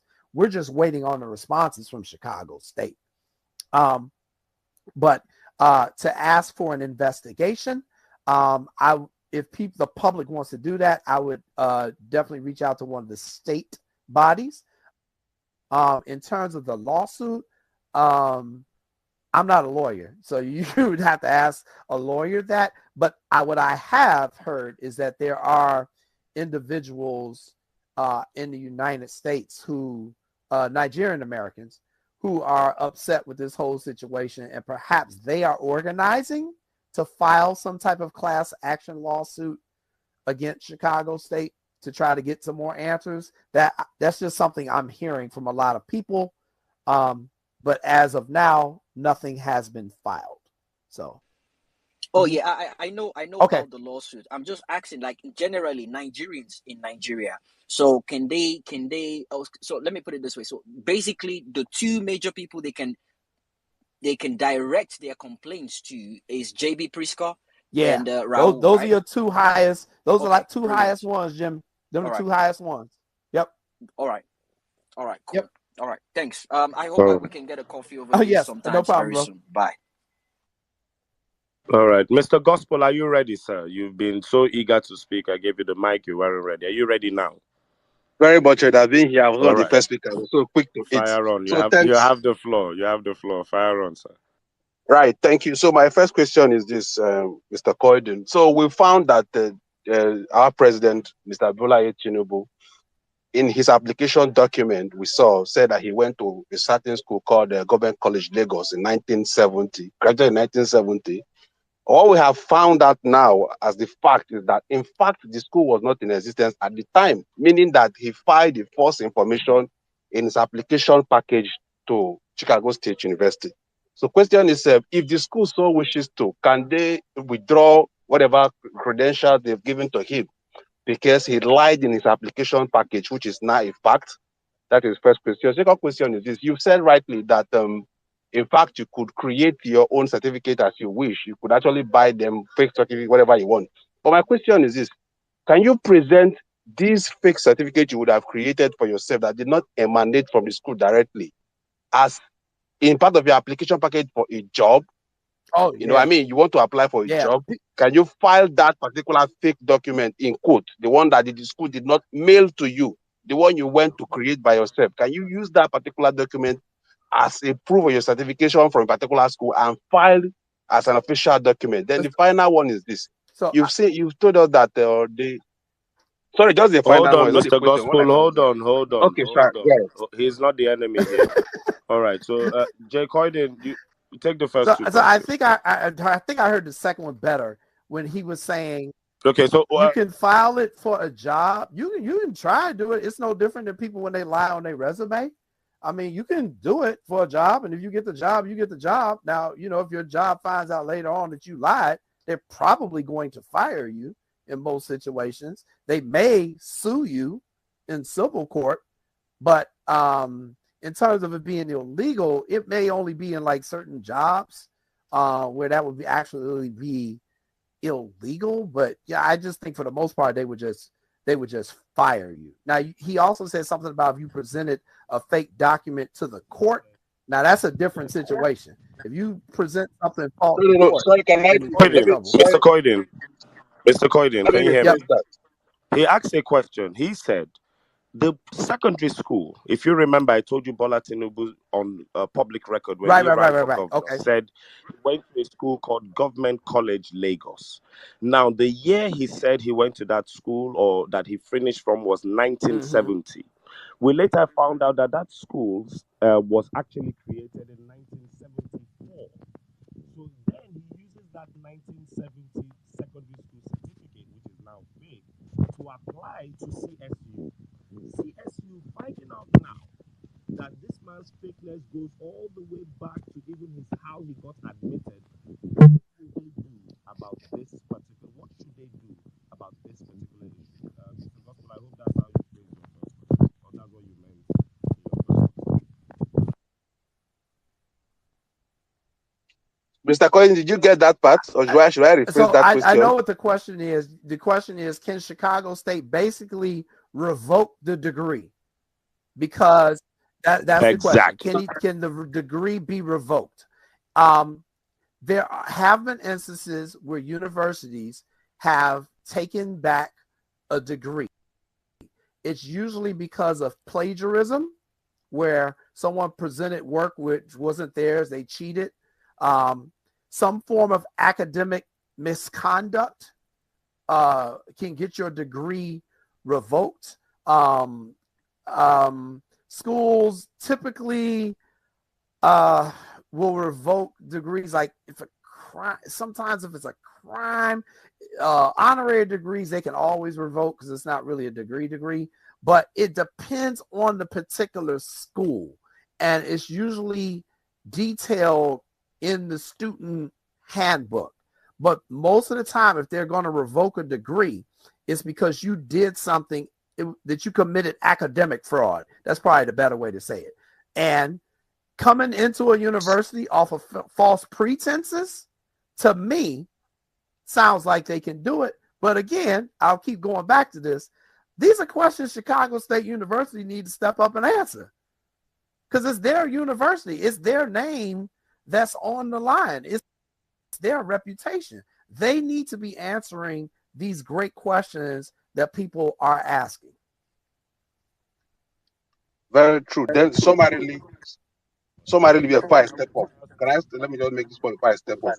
Clearly, we find here that there is some sort of collusion and something exactly is going wrong here. For example, you said you can't find the 79 yearbook, both the physical copy or the virtual copy, right? That's correct.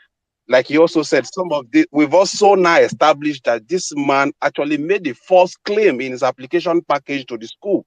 So if the school so wants, really, can the school, press charges against this man? Can they withdraw the certificate again, like I said? Or do you think again that something fishy exactly is going on and that CSU is trying to cover up for something from what you find? So I'm a journalist. I'm always suspicious.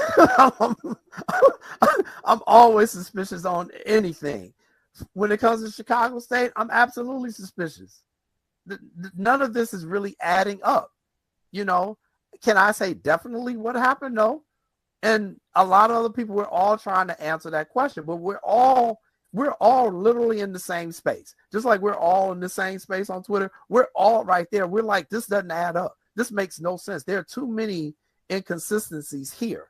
But until we get some sort of smoking gun, some sort of a witness that steps up, hey, yeah, I was a marketing major in 1979. I never saw this dude in class before. I thought about reaching out to the professors, but, I have to keep it real with you. It was 1979. Most of the professors are dead. Who he would have had at that time. It's just really difficult because of the time.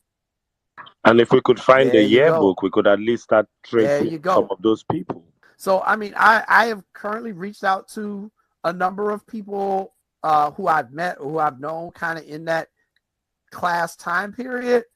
Many of them weren't even aware that this was a situation until I told them. And then when I told them, they're like, yeah, I can't remember. I don't know the people. Oh, you know what? Let me make this point. You know how sometimes you'll have like a class reunion, or I don't know how they do it in Nigeria, but in colleges in the United States, they have homecoming. Do you all have homecoming in Nigeria? Yeah, we call it a reunion. Okay. We have reunions. Okay, so most colleges here have homecoming, where people who went to school in the past, they come back, you see your old classmates. It's something that's actually really big in the Black American community for people who go to HBCUs, which are historically Black colleges and universities.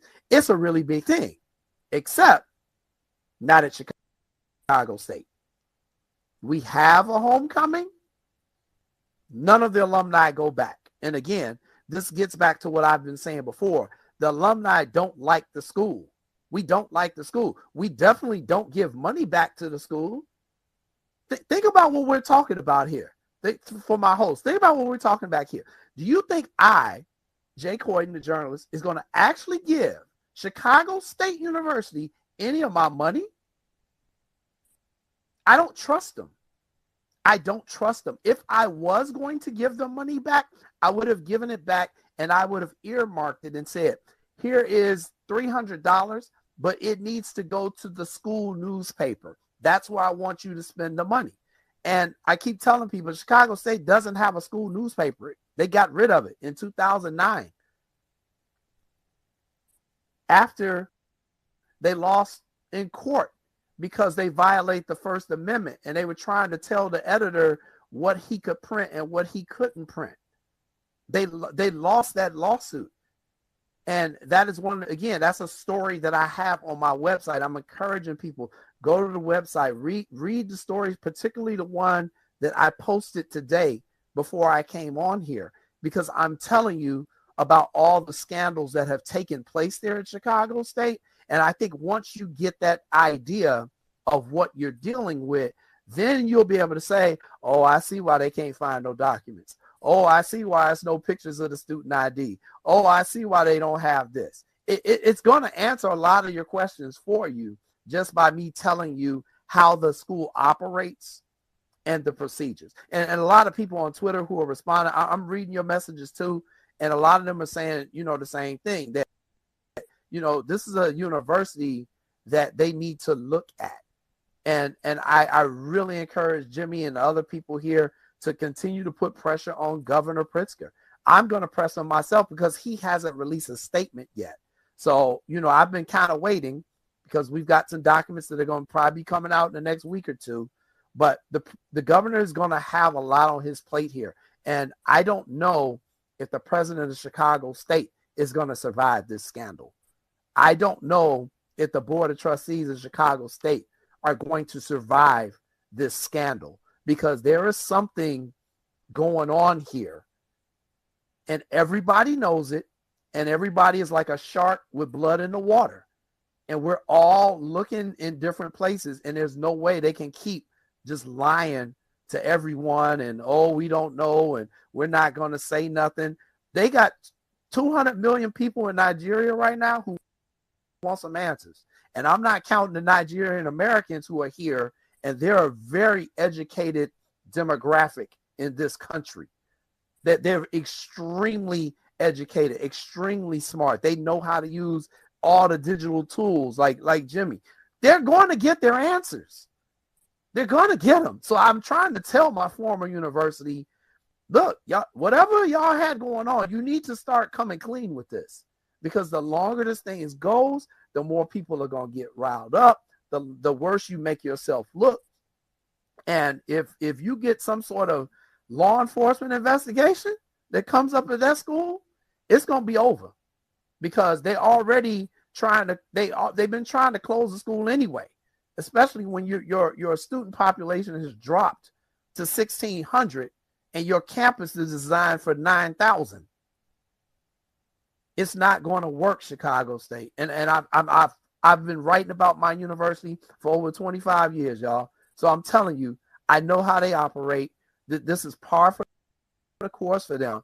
But I think this time, this might be the one. This might be the one that literally takes this university down, because you're talking about a potential international scandal and a potential that someone used a non-legit document claiming from your institution and got to the highest office in the land, in the largest country on the continent of Africa. I'm sorry. That's just too big. We ain't talking about some small country in Africa. We talking about freaking Nigeria.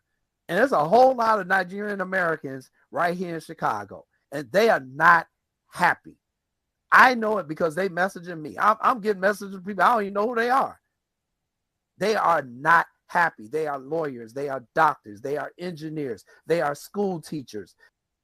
They are journalists. They're not happy. They are going to come for Chicago State. So that president, that board of trustees, this governor, this attorney general, they need to understand the seriousness of this situation, because this institution is in some serious trouble. Some serious trouble.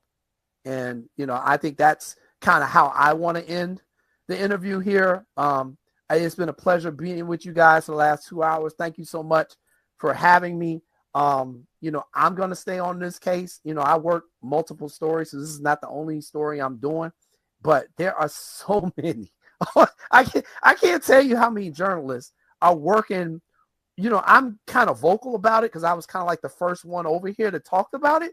But there are so many journalists who reached out to me because they read my article and now they're doing their own investigations. But they're not telling you about it. They're not going to come on and talk about it. They don't need to. They're working behind the scenes. So I know a lot of people are saying, well, where's CNN? Where's Fox? Where's this? Look, they usually come late to the party anyway. They usually come late anyway.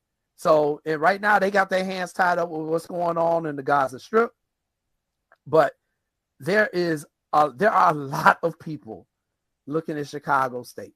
I don't know how that president is sleeping at night, to be honest. I don't know how she's doing it, because the amount of stress that has got to be on her plate right now and got to be on the plate of the board of trustees, and the stress that should be on the governor of this state, J.B. Pritzker, who wants to run for president in 5 years.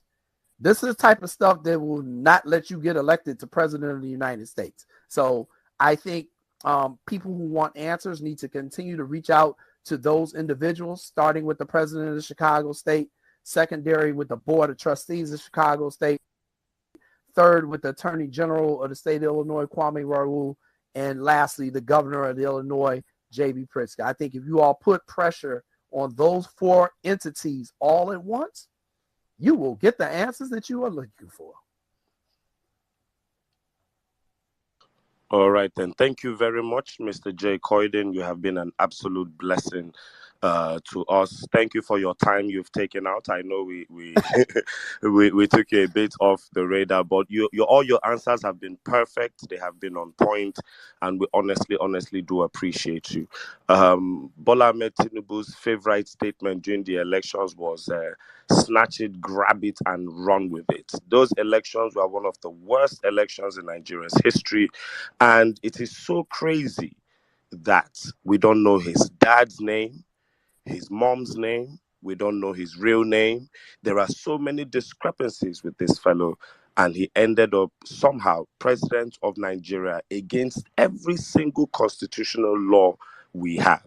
Thank you for helping us out, and I wish you the best with your further digging on this issue. Thank you, everyone, for joining Parallel Facts. Thank you to my co-host, Gloria Eyo Maduka. Thank you to everyone who helps out on the back end, and thank you to all our speakers. I'm so sorry we had a time limit with Mr. Coyden, and he has even been gracious to go beyond that. We will do a lot more discussions on the back end. Thank you very much. God bless all of you. God bless Nigeria, and God bless the Obedient Movement and every well-meaning Nigerian as well. We appreciate all of you for being with us. Follow Parallel Facts. A lot more of these interviews will be coming up as time goes on, and you don't want to miss it. Follow Parallel Facts one more time. We appreciate you all. God bless you.